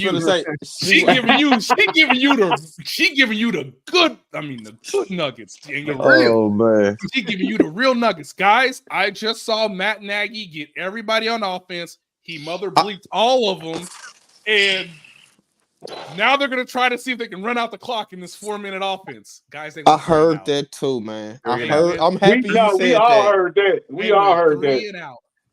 Now look. Is it Andy's fault? kind of, because he chose a third down play that the Dolphins were clearly expecting, and he didn't hand the ball to Isaiah Pacheco, who wasn't on the field. Is this the last? Yes, this is the last play. Yes. Yeah. Joe, So because you saw him mouth. He said, and then he was like, "Go pass." So with 4 minutes left, they come back from commercial, and she says Matt Nagy tried to fire up the boys, and I just like, it don't hit the same because it can't, because he's a different person. Mm-hmm. So like he's trying to understand them, they're trying to understand him. Like he's not Eric Bieniemy, and he doesn't have to be Eric Bieniemy, but that is something that Eric Bieniemy used to do, and we all know it. When he would he would get in some guys' butts, and it would Mahomes included. Yes, it would be unpleasant. Everybody got it. Everybody got it. And so, like, and again, he built equity of that over time, right? I mean, this is only Nagy's second season. So, like, EB has been there, or was there, I should say, the moment Andy Reid came aboard, right, in 2013. Mm-hmm. So he had earned that. He had earned that reputation and that right. But yeah, man, like there's not that many people like Eric Bieniemy. So for Matt Nagy, did you see the Tyreek Hill quote, the video they digged up, where he was like, "Yeah, it's a lot different." He was talking about Nagy, like, "Yeah, we good now because that last dude." He was talking about Nagy, like it wasn't hitting. You know what I'm saying? Like it's just different. Do they not respect him? No, I think there's definitely respect there. I just think that they've got to find a way. It's just a different coaching staff, and it sucks because again, much of the blame goes to Nagy, but that's like your job title. Todd Pinkston is the running backs coach in his first year. Connor Emery is the receiver coach in his first year. Who's never played wide receiver. Right. Yeah. I mean, don't get that. Like they're trying newer guys in different spots, and it's just gonna take longer than usual. Tom Melvin's been the tight end coach forever. Tight ends have always done pretty well. Andy Hex has his own issues because Juwan Taylor had a rough month to start the season, but he's coaching 2 new tackles, so that may take some time. The offensive line has no excuses now because, again, you've had 9 games to sort of work with one another, communicate better, figure out what the scheme is. Obviously you expect to see improvement as the season goes along. But with EB, off a stunt for Christ's sakes. Well, it's almost now to the onus of like Creed and Trey Smith. It's like, guys, like you can't keep getting beat on stunts when every single time they run. Right. So with all that said, Matt Nagy somehow has to find a way to get them to be a cohesive unit. And the thing that I always remember Eric Bieniemy saying that was very cliche, but it was cliche because it was true, is that he would tell Patrick, I don't care what you have to say to them. Get their ass to drag themselves across the finish line. We got to drag our asses into the end zone. I don't care how it happens, what happens. Like, you're the quarterback, command the huddle, get them to move together as one. And there have been moments this season where, like, you see that happen, where you see them all be motivated, all be in sync. First drive against Miami. Yeah. So, Nagy's involved in all of this, but at the same time, they've had lulls in the middle of games that are a little bit like unusual. So for Nagy to do something that I thought was outside of who he normally is, which is like, okay, nothing else working, I got to get in their ass. And it's just like, that might not work because maybe the guys know that's not really you. So like, or maybe getting Coach Reed's butt, because what was that third down call? You could have just ran the ball. Like, there's so many. You can question this stuff all you want because we have the gift of hindsight, right? I saw the play, it did not work out. Here's why it didn't work out. But also, why is Pacheco not on the field? And like if you run the ball, and even if they stop you, they could call a timeout. It could take another 40 seconds off the clock. You know, like there's a multitude, or if you're gonna pass the ball, y'all been doing this behind the line of scrimmage stuff all game. Now we're gonna play action and try to go down the field. But like, you know, they've been doubling Kelsey all game. So who you trust? Like, who's he supposed to throw to if Kelsey's double covered? So again, it's easy to evaluate this stuff after the fact, but sometimes, and I will wholeheartedly believe this. It's like, I really should ask Patrick this again. They come, like, you have to remember, he went into the locker room hobbling. They had to retape his cleat. They had to give him more pain-killing medicine. Like, how many ibuprofens can you eat? Take all of them while Rihanna's singing right now. All of them. Can we give him horse pills? Like, I don't know. Like tape him up 4 times. I don't care. Like, just do something. Like, they had the benefit of time because of Rihanna and the Super Bowl halftime show that I really think, A, do we want to put our quarterback out there on first down when he just re-aggravated his ankle? Maybe we should keep it simple, get physical. We didn't run the ball as much as we should have in the first half. Let's just give it a look. Let's just see how it works. Their first 3 plays in the second half of the Super Bowl are runs. And they all went for positive gains. And then you got in rhythm and they scored a touchdown and it was game on. And you didn't let the Eagles pin their ears back and just go after the quarterback immediately because they expected you to do that. So they actually pivoted what the defense thought. And you have to think that some part of that is Eric Bieniemy involved. And this year, they have neglected Isaiah Pacheco at times. This year, they have made decisions to not make decisions. I've said this countless times. I've covered, I had 5 seasons of covering Eric Bieniemy. He would have made decisions by like game 6, game 7. But instead, they've kind of just given everybody snaps. Bieniemy's going to roll with his 4 receivers, his 2 tight ends, maybe 3 if Jody Fortson's involved in the mix.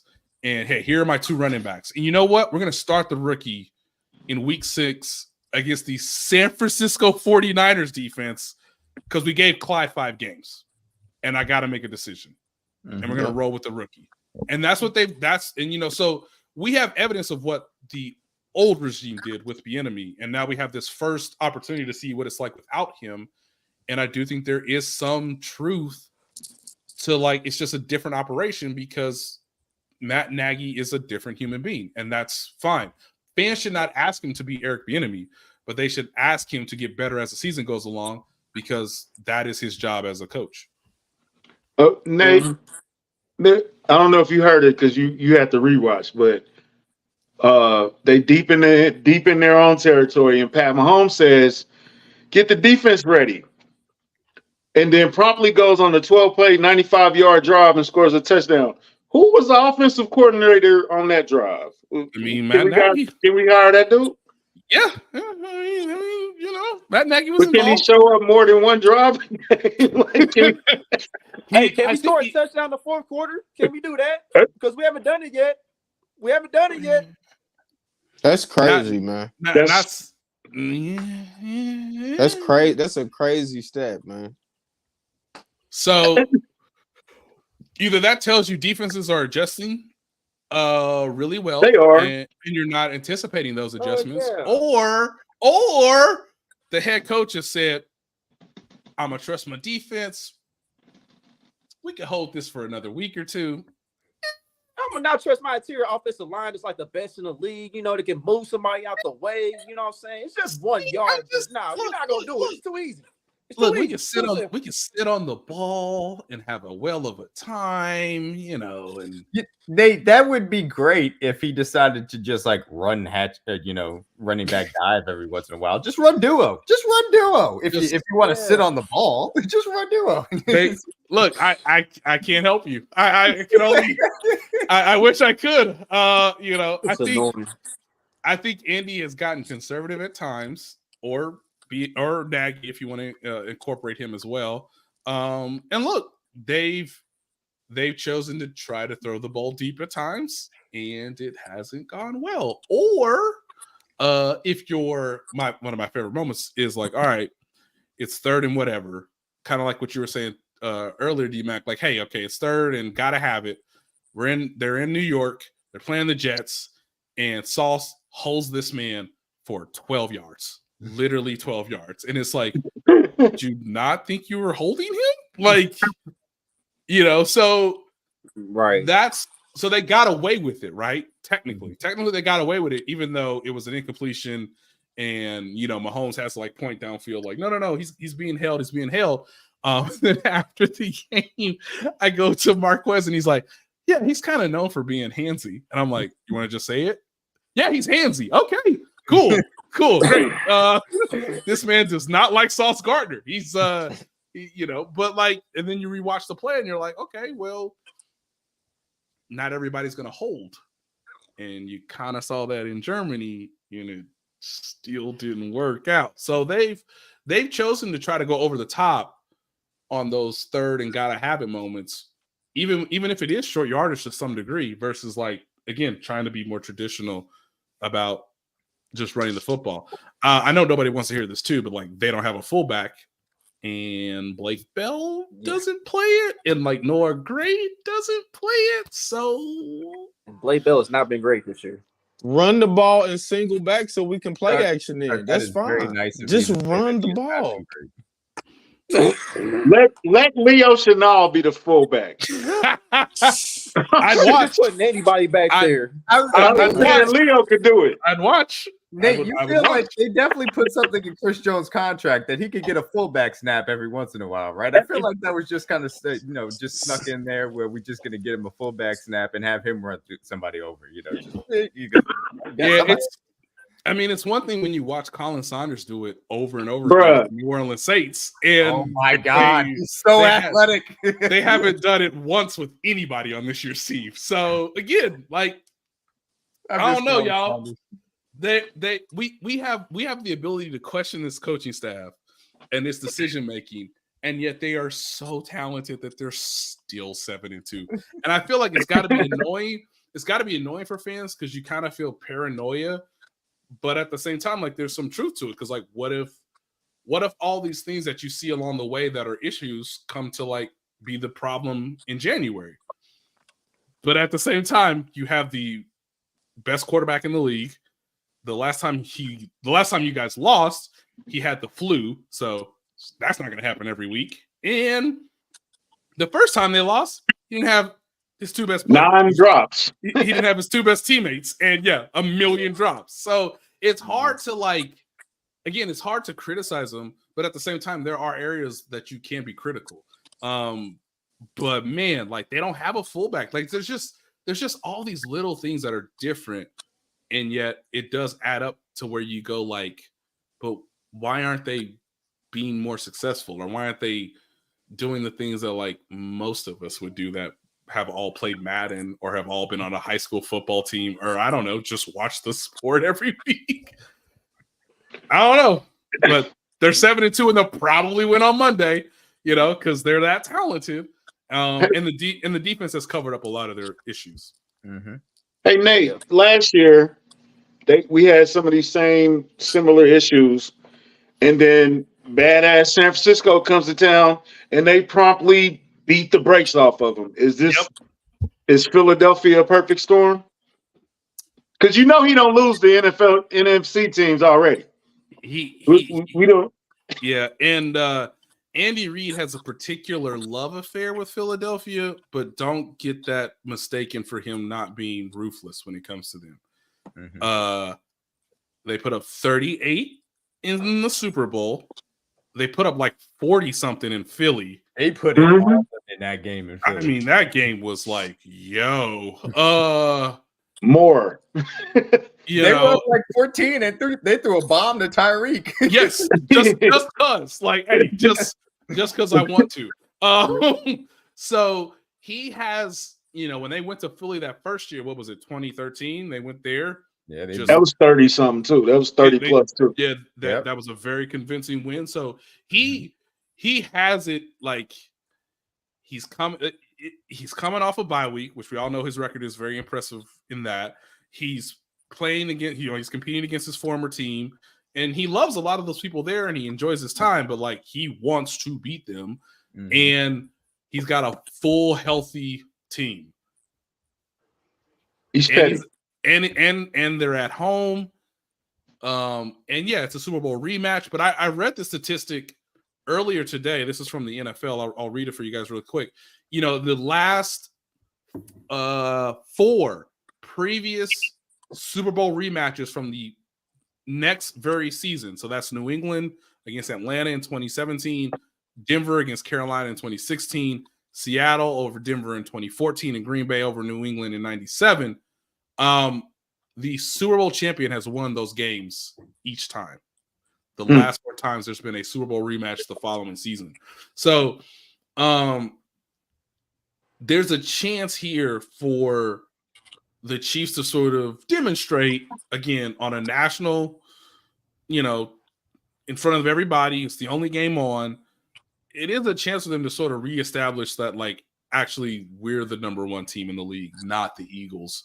And we proved it in the Super Bowl, and we're happy to prove it, at the midway point of this season. So there is a case of like, we're going to coach this, and this better. We're going to make this, and this decision.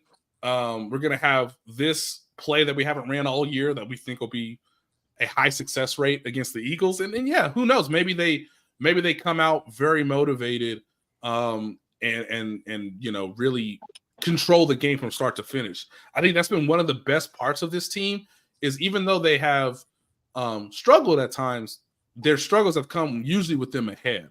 I said the stat earlier, and it kind of blows my mind. They've played 9 games. They've only been down by 2 scores once all season. Yeah, versus Denver. Yeah. I think the Chiefs are like got the second most time possessed with a lead. Right behind the Ravens. Yep. Mm-hmm. Yeah. So we, that what you're going to get in that first routine is really hard to stop because you got an excellent quarterback and obviously capable skill position players, and then the defense does its job early in the game, and then they can kind of control the tempo from there. So if that happens on Monday, I'm not going to be surprised. But yeah, Andy Reid against Philadelphia, it has not gone well for the Eagles, man. That's what Travis Kelce thinks he can jump from the 7 into the end zone. It's like, dude, you can't jump from there. Right. That's on the highlight reel forever for Travis Kelce. Forever. I want to add another stat to that to what you just mentioned, Nate. I want to add a little caveat to that. Right now, Andy Reid is tied with Hank Stram for the most wins in Chiefs franchise history as a head coach. If he wins on Monday night, he'll be the all-time leader, and it's against his former team that he coached in Philly. So the stars are aligning here.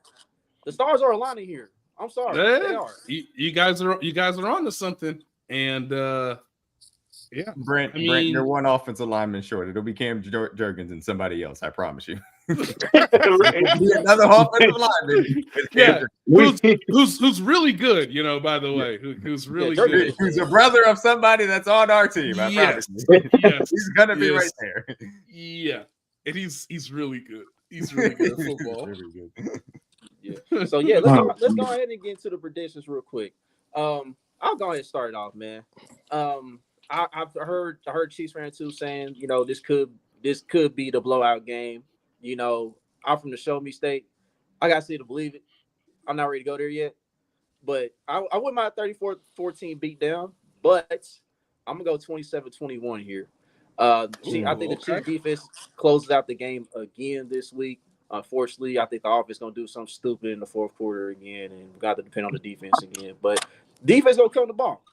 So yeah, 27-21 defense gets the Eagles off the field at the end. We go home happy. D-Mac. Yeah, I'll go next. I guess I'm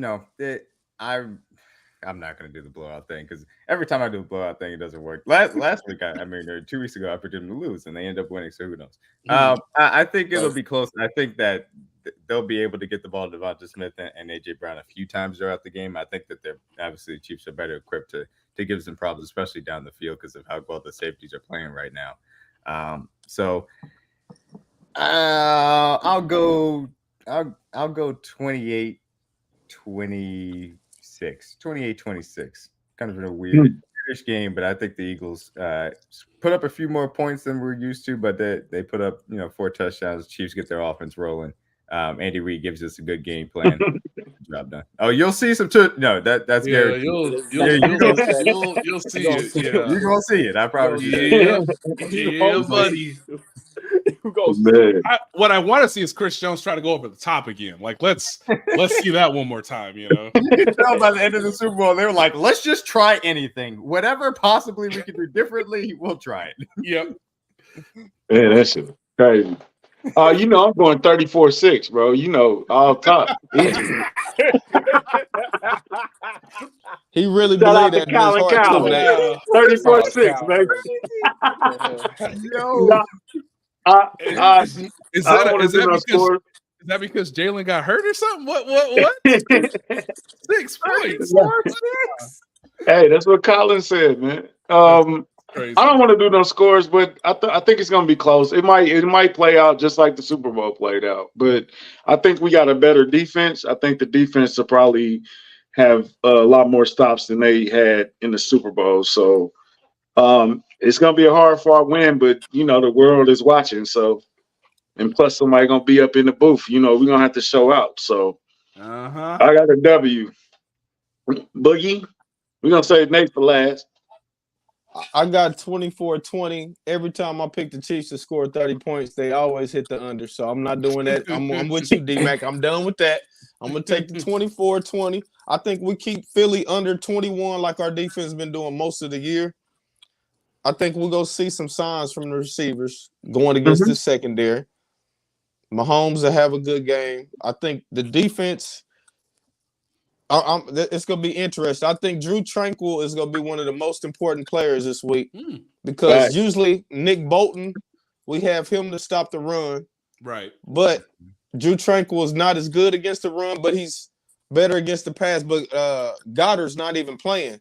Right. So it's kind of like so I think that's going to be important, but I think we'll get it up 24-20. We'll get another turnover. I don't want to go McDuffie turnover, but we'll get a turnover.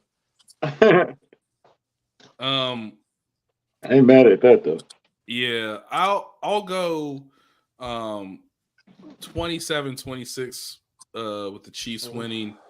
I don't know if it'll come down to a Harrison Butker game-winning field goal, but obviously I think that's a possibility. I think the Eagles I think they've earned enough respect to score a little bit more than what the Chiefs have given up this year.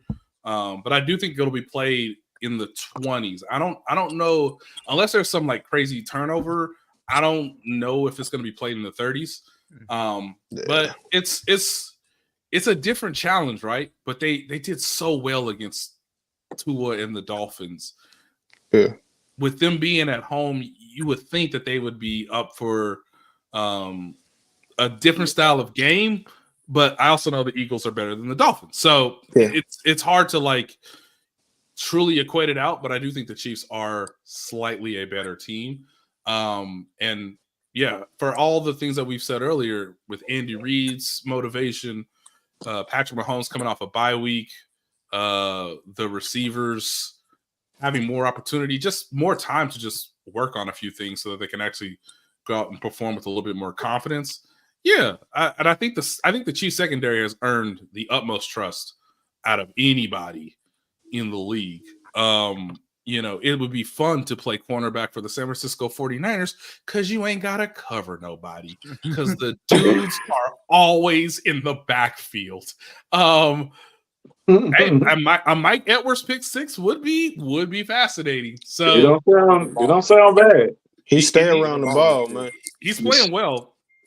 So, yeah, I'll say 27-26.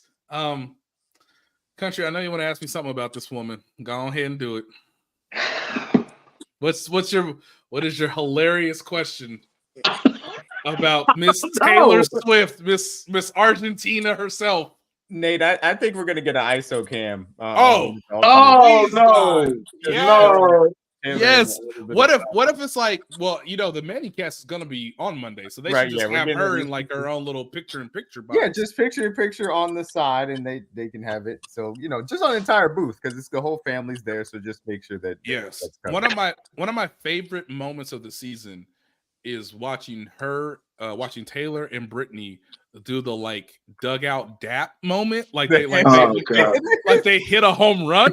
Like it was Ronald Acuna and Ozzy Albies. Yes, it was incredible. I was like, they practicing? It was coordinated. When was this taught? Like, did they do this today? Like, have they been texting? Like, Brittany probably led the discussion more because she's the former athlete. But I'm like, can you imagine trying to tell Beyonce, hey, when such and such does this, we're gonna do chest bump, like what world are we living in? It's just like she's doing chest for like the first time she was there. It looked like Taylor Swift had never seen a football game because she was cheering for anything, And then her guy scored a touchdown, and she's like, "Let's fucking go!" And like Donna Kelsey's like, "Oh my god, oh, what did we get ourselves into here?" With her whole entourage in the back. Then they go to New York, and it's like, oh, I'll just bring Blake Lively and Ryan Reynolds, and like, oh, they'll just treat it like a fashion show or like a Broadway play.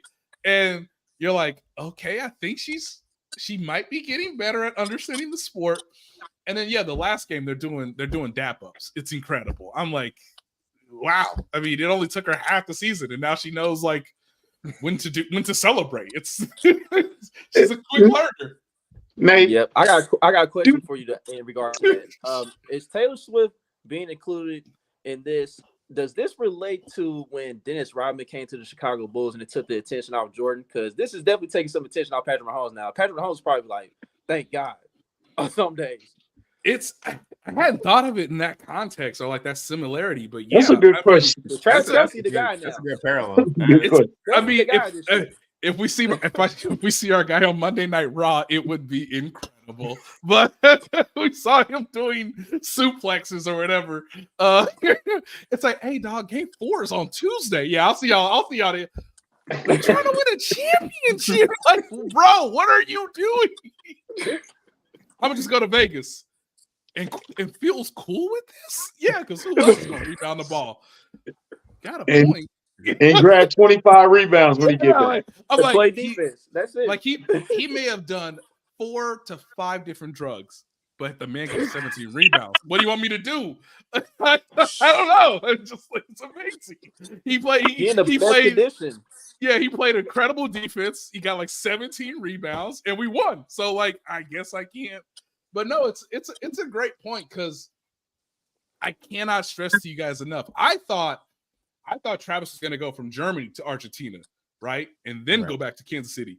Mm-hmm. But because he's a leader, because he understands that, like, he wants to be a team first guy. I think that's been the struggle for Travis is like, well, I just want to do what I've always done. But like, I also want to date Taylor Swift. It's like, how do you have your cake and eat it at the same time? Yeah. But so he flies back with the team. And when I heard that, I go, oh, okay, well, maybe it's just a logistical nightmare to go from like one continent to another before you even like go back home, right? And I know that like most of the time, especially with his brother also having the bye week, that they were going to like do some stuff. It's like, oh yeah, go see your family, totally get that. Go see the nieces. So he does Pat's thing. He does Pat's charity event, which he's done every year. So again, being a team guy. And he got on like a flight that morning, the next morning to go to Argentina. And I was just like, I can't, like, you have to understand, she has mic checks, she has interviews, she has like meet and greets before the concert. Like, there's just so much stuff that like Taylor has to do before like he would really get time with her. Like that would usually be after the concert. And so obviously she changes the lyrics. We all see the all 22 kiss. I mean, it's just, it's incredible. 22 kiss. I mean, it's incredible. All 20. That's crazy. I mean, dog, they had as many cameras on that kiss like it was the Super Bowl. Like, did he cross the plane? I think it's a touchdown. Did he use tongue? Did he look closely? Yeah. What does the pylon cam have for us? Like, what? Oh God. Like, so let's get an overhead shot. Let's get an overhead. Get the overhead. Shot. Yeah. Like, Tony Romo calling the kiss. Jim, I don't know.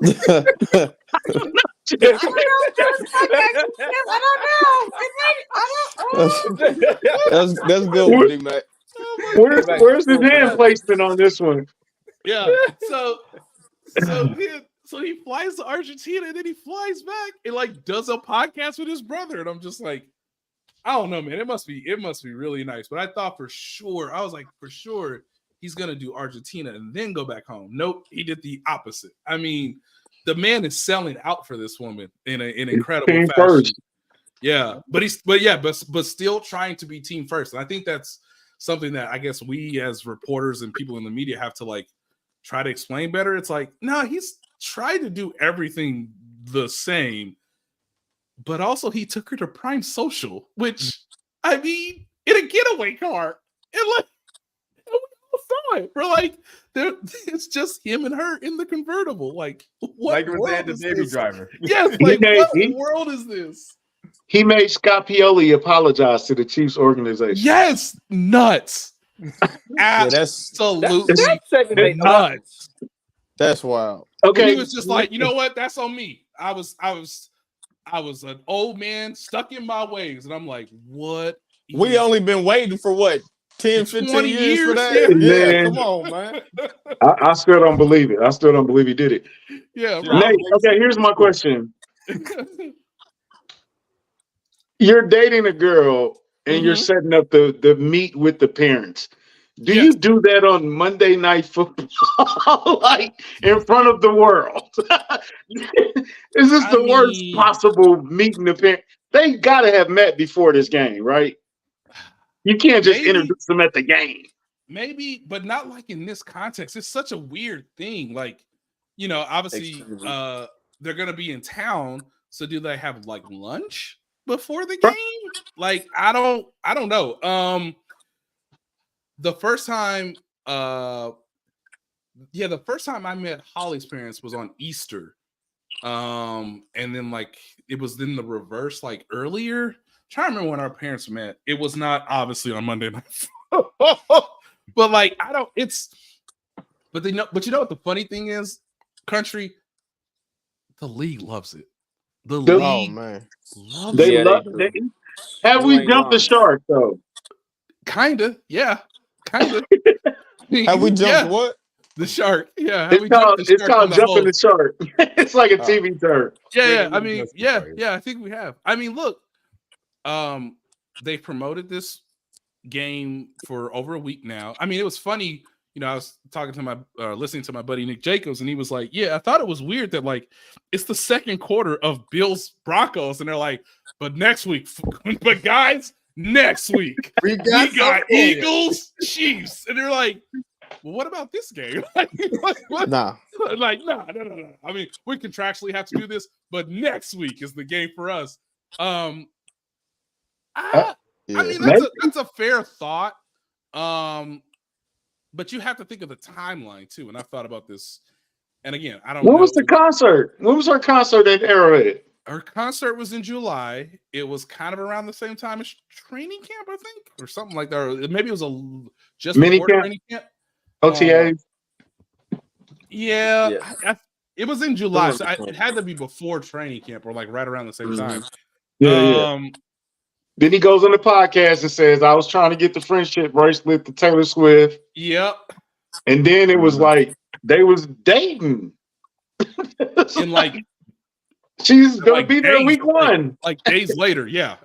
Like days later, they were allegedly dating, or as we come to understand. There's a thought about that, but like here's what I want to know. I believe Travis, if my memory's correct, don't quote me exactly, but I believe Travis was single for a portion of last season, like the Super Bowl. Yeah. When did her tour start? Started in the spring. I legitimately just looked up the date. It was July 7th and 8th that she was in Kansas City. Okay, so that was before training camp. Yes. Yeah. He didn't have to be in Kansas City that time, y'all. Right. So You're right. maybe there's, I'm just saying the concert really got popping in like the spring. Maybe there was some back and forth flirtation to some degree before he made like a full-on play. But yeah, the league loves this. It's like every time she's been at a game, that game has been the most watched game that season, or this season, I should say. So ESPN's like, we got to get ours. We got to get ours. Please, Taylor. Like, they begging this woman. I know you got an international thing, but like, come on, just for one hit, baby. Just give us one. Wasn't that Minnesota's mayor that was asking her to come to the game? Begging. Right? Yes. Yeah. Begging. Yeah, he was like, I want some Blake Lively in my life too. I know Prince ain't with us no more, but I'll bring who's the best Minnesota celebrity we can bring out for this woman? Come on, baby. I need these dollars, these commerce dollars, ticket scales. Morris Day ain't gonna give us this, baby. No, man. So Holly came with me to New York for the trip, right? The schedule comes out. She's like, oh, I want to go to New York. Great. Book everything up. And it's like, all right, does she want to go to the game? Does she not want to go to the game? We got good friends who live in New Jersey. So it's like, hey, they're more Giants fans, but whatever. It'll be a fun game. I looked and it was less than $100 to get in. And then it became apparent that this woman was dating Travis Kelce. And it was apparent that she was going to be on Sunday Night Football. And them tickets skyrocketed. And I said, I know ain't no way in hell this ticket went from $77 to $200 in days. Just because one woman is in the building. She not doing the halftime show. She not doing the Star Spangled Banner. She just chilling in the suite, and them tickets went through the roof, dog. And you're not gonna even get to see her. Right. you just know she here. She here. And so Minnesota saw that and was like, can we get some of that? Yeah, but basically, man. But they don't. The league's got to love the idea that they're gonna show them all in the same suite, how. In some ways, I wrote about this. They were the homecoming king and queen. And now, we get the parents involved, and it's kind of wholesome. But see, celebrities are just like us too. It's a little awkward because, have you ever talked to Ed Kelce? He's hilarious, but also, he's gonna have a lot of jokes. He's just gonna fire a lot of jokes, which I think was the funny thing for Taylor, where she was like, oh, these people really are hilarious. And I'm like, yes. Have you ever met Donna Kelce and Ed Kelce? They're hilarious. They're good people, but they're pretty, they're not, they don't take too much of themselves fully. So it's just, it's a fun thing, man. Everybody should have fun with it. Cause I just can't imagine, again, Patrick Mahomes will not be the most interesting person on the field on Monday. Yeah, that's crazy. Bro. That's been That's done with, crazy. Nate. That's been done with. That's been done with weeks ago. Travis Kelce is the man this year, and he might be the man moving forward. We talked about it earlier about the face of football, obviously being Patrick Mahomes and being over Germany and everything of that nature. Yeah. But I think the Kelce's are the first family of football now, because the Mannings have now, obviously retired. That's the Kelce's now. 2 Hall of Fame, caliber players. The parents are famous. They had the whole Super Bowl week build up, and now you Taylor into it. I know who Taylor Swift's dad's name is. I didn't know who that dude was a couple months ago. What? They're like, oh, Scott's coming. I'm like, oh, Scott's coming. That's cool. That's really cool. I didn't know who this man was. I maybe saw him a couple times, because my wife likes Taylor Swift. I don't know. Like it's just They weird. did a documentary on a center on Amazon Prime. And I watched all 90 minutes of it or And however it long it was was. amazing. A center. Dog. When his daughter was like, Uncle Travie won, and he was like, yeah, Uncle Travie won. I was like, oh, it broke my heart. I was like, oh my Because god. she was so cute, and it was like, Yeah. oh. It's like I just want to go. I just want to come to the hotel room and just chill. My body hurts. We lost the Super Bowl. Uncle Travie won. Oh, man. Poor Jason Kelsey. The first family in football. Jesus Christ. Wild times. Okay, Nate, before we go, did they or did they not sneaker out in the popcorn machine? No. I saw the video and I was like, why am I looking at this like it's a Zapruder film? But like, no, man. I was like, they can't, like, you know, okay, they're they're going on a date, right? And we kind of heard some permeations, and I wasn't sure where they were going, but I was like, okay, like clearly they're gonna meet up. That's fine. Do your thing. But you can't have your girl smelling like popcorn. No. No. So like, no. She had like a whole crew. She's got multiple security folks. They were obviously like, within contact or within like eyesight of them in the car together. Like it was all cute, but it was also like so weird because it's like, this is Kansas City, this is not LA. We're not in Hollywood. But no, they did not put her in a popcorn machine. It would have been hilarious had they done that. But you be the person to tell Taylor Swift to get in that popcorn machine and see what happens. Hey Taylor, it's a little chaotic in the concourse, so we was thinking. You think they told Bobby Bell stop doing your coin tricks and move out the way because Taylor Swift was coming? Who doesn't love Bobby Bell, man? Yeah, can I get Bobby Bell and Taylor Swift in the same room and just see what happens? Like I used to be a terrifying linebacker, and I'm just a Hall of Famer. You have no idea probably what that means. I'm just doing coin tricks in the course. Yeah. Put your hand out and let me see how fast I can take this quarter from you. If y'all ever met Bobby Bell, y'all know how hilarious that really is, bro. Like he's the best. He's man. the best. One of the best. Get us out of here, Chuck.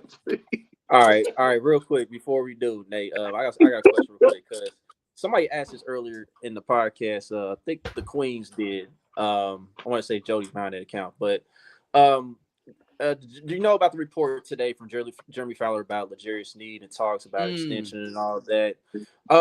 Is there any truth to those talks? Have the Chiefs gotten anywhere with that? Their progress? I mean, do you have a little more info on that Jeremy didn't report on? Or? No. I believe it's an accurate report. There was some discussion in training camp, but again, Chris Jones kind of loomed over everybody, which I'm sure wasn't thrilling for L'Jarius. The best case scenario, and I haven't dug on this too much, but I probably will moving forward, is the best case scenario is, can you agree to something by like Christmas? And if you can't, you might want to see how free agency plays out. I think the best part of this now for Chiefs fans is that he is interested in returning. He wants to be on the team full time. He's gotten the role that he fought to get last year, which is like, I'm the number one corner.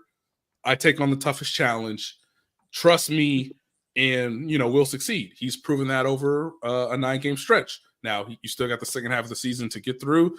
You want to stay healthy. I tell everybody like that last year, that final year of your rookie contract and the final year of your second contract, or whenever you're going to go into free agency again, like those are very stressful years because you want to maximize your value. Or if you're Chris Jones, you want to try to maximize your value, not succeed to only do it again next year, which I can't imagine is like healthy for you from a stress standpoint, but that's what he's chosen to do. So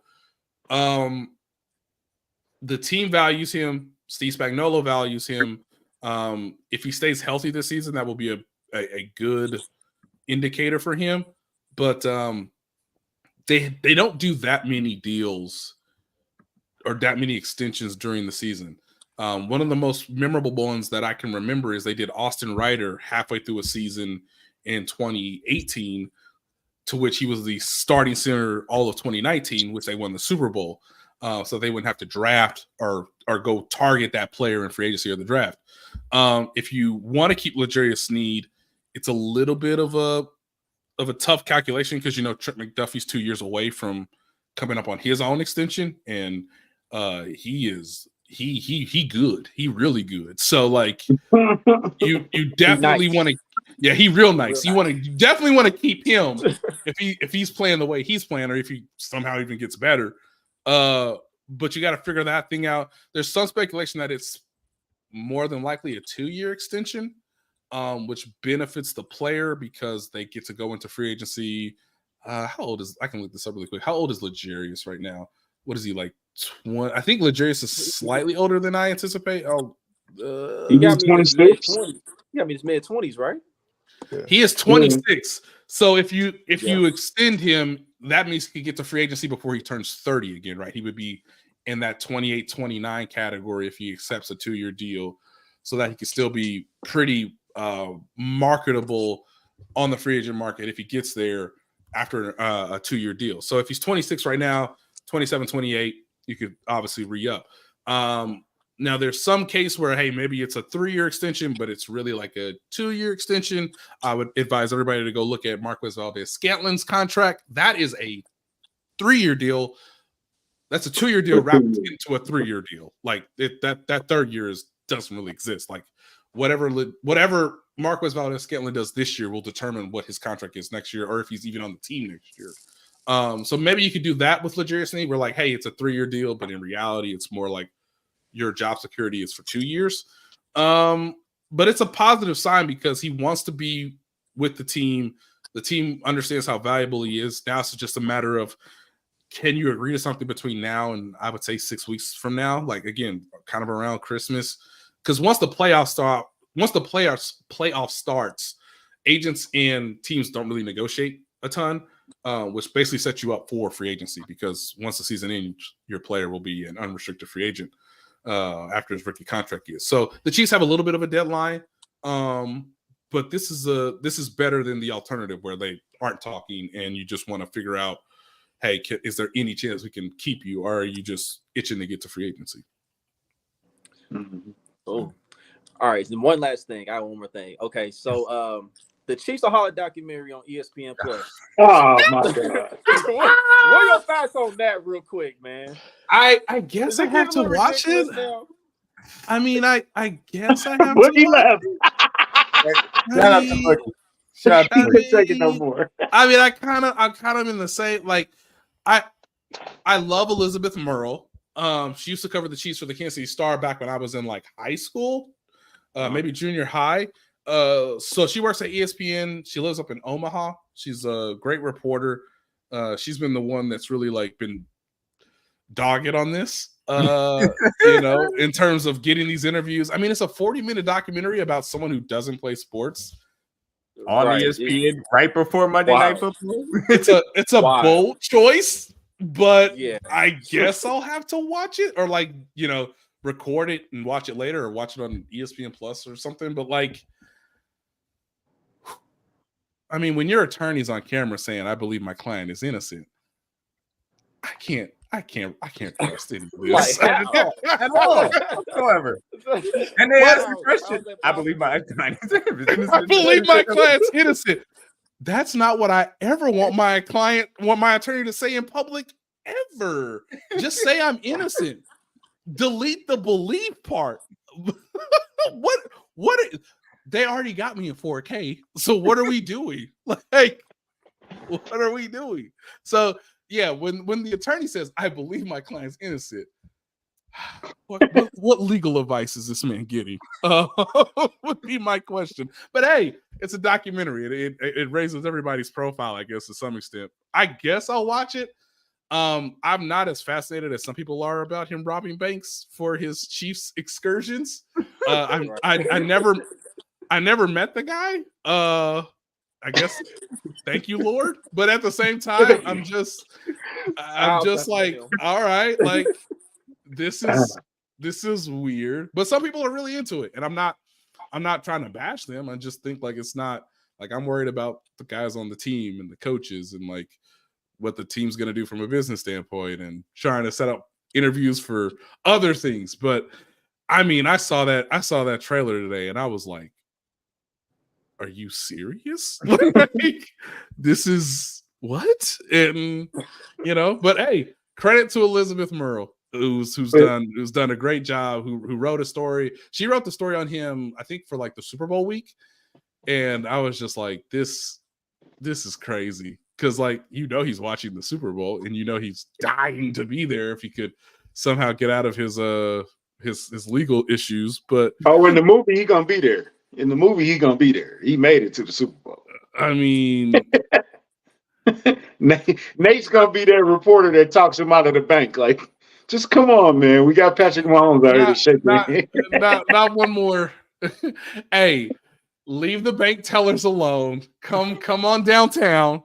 Let's just have a nice chat. We'll even get you what you want. What you want? What number you want on the McDonald's menu? We'll get you a red flag. We'll get you what you want. Flag. Yeah, we'll get you a Chiefs flag. Come on, just come downtown, turn yourself in, do the right thing. The right thing. Oh God.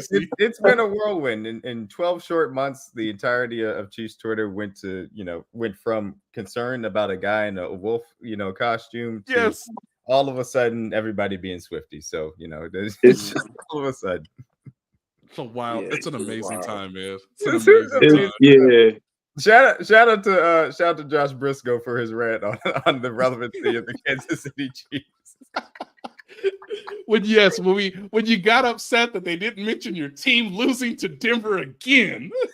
Like they never got mentioned because they were going to be 6-10 every single year. We were just one mention.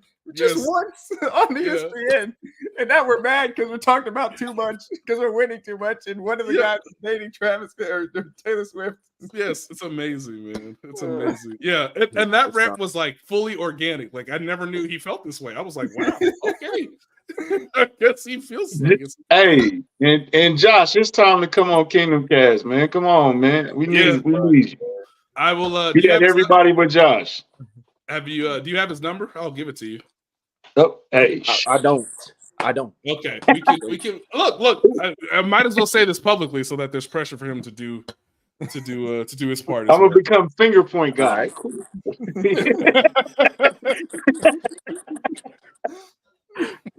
I would love that, Nate.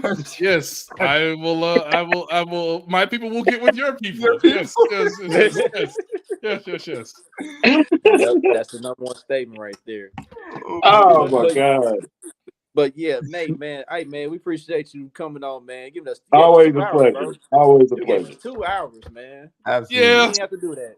Thank you. Yeah, she loves me. She loves you guys. God bless Holly, and let's do it again sometime. Hey, God bless Holly. God bless. Yeah. My plan is to check in with you at the beginning, halfway, and at the end. I love it. It's always been my plan. So I love it. Cool. Man, you know how we feel about you, Nate. We support you 1,000%. You are the best in the biz, and we support you on the athletic, on only the wick. I was like, what is the name of this podcast? Why is it like that? But okay, I get it. It makes sense once you understand what it is. So. Yeah. Yep. Shout out to those guys. Seb, shout out to Joshua Briscoe. Some great guys too. Great podcast over there on KCSN. Those guys. Appreciate you as always. And tell Boogie next time I come back, I won't. We don't have to talk about. Hopefully, we don't have to talk about Taylor Swift. Hopefully, my man's in jail or serving time, and we can go back to this old football thing. Just this old thing called football. This old thing called football. What an exit! It's just incredible. I mean, But he low key also left because I think Shakur Stevenson about to fight too. That's just my guess. So okay. What happened? I know how much he cares about he fights tonight. He fights His tonight. fight. What was the Bengals score? They won. Uh, They lost. They just got a garbage time touchdown. It's 34-20. The Ravens took care of it. But yeah, we got a lot to talk about as far as the rest of the AFC picture because we got some injuries tonight. Ooh-wee. Yeah, man. But hey, Yeah, I man, gotta get you on Tell the Truth podcast though, Nate. You gotta be. Go get with Nate. Gotta get you on there one day. Okay. Cool. We'll do. Thank you, sir. Man, we appreciate you, bro. All right. Thank y'all. Nate. Yeah, Oh, sure. man. Nate Taylor. Shout out to Nate Taylor. Love that guy, man. But yeah, Jamar Chase might have cashed some parlays. Who knows? That touchdown. I don't know. But yeah. Little Jake Browning. Right. But yeah, man. Yeah, the Bengals, man, when Joe Burrow got hurt and he couldn't come back, yeah, man. It was in trouble after that. So. But anywho, yeah, let's go on and get to our sponsor and then get up out of here, man.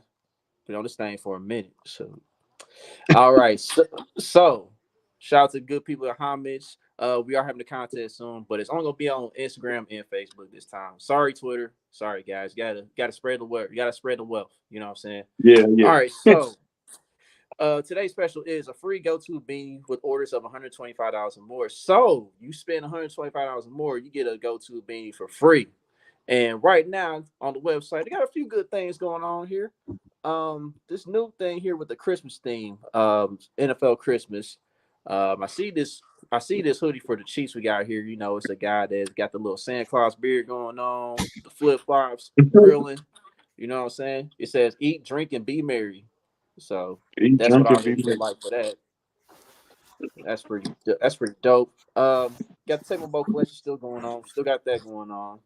I just mentioned the go-to collection. And look who got that starter hoodie. Look at that starter. Yes, sir. Mac. I see you, my guy. That mug is clean as hell. It is. It is. Then they brought the Team Essential collection back. So yeah, there's a few things going on in homage, man. So go and copy some gear and pay homage like D-Mac just did. Absolutely. For sure. So Mac Money, man. So tell the truth, man. Guys did great on there, man. Another great episode. Yes, sir. You gotta put up the numbers, keep doing the great work, you know what I'm saying? So they had a bold prediction in the middle of their show breakout. I loved it. Yeah, we talked a little bit about some second half predictions, but yeah, for sure, man. Go keep it for rolling. Sure. Tell the truth, man. DG and CJ, man. For sure. All right. So anything else before we get up out of here? I think let's come on with a W. Yeah, let's take care of business on Monday night, man. Yes, sir. The world will be watching. Like literally, the entire world. Literally, the world will be watching. Literally. Yeah, some not for football reasons, others for football reasons. But yeah, everybody gonna be watching. So don't forget to like, subscribe, comment, share our social media platforms. Till the next episode, we out. Oh, and by the way, catch us with JC. Catch us with JC and then JC tomorrow. Yes. JC Sports Talk. We're gonna be on there, preview the game as well. So catch us on this channel tomorrow. For sure. For sure. Fly, eagle, fly.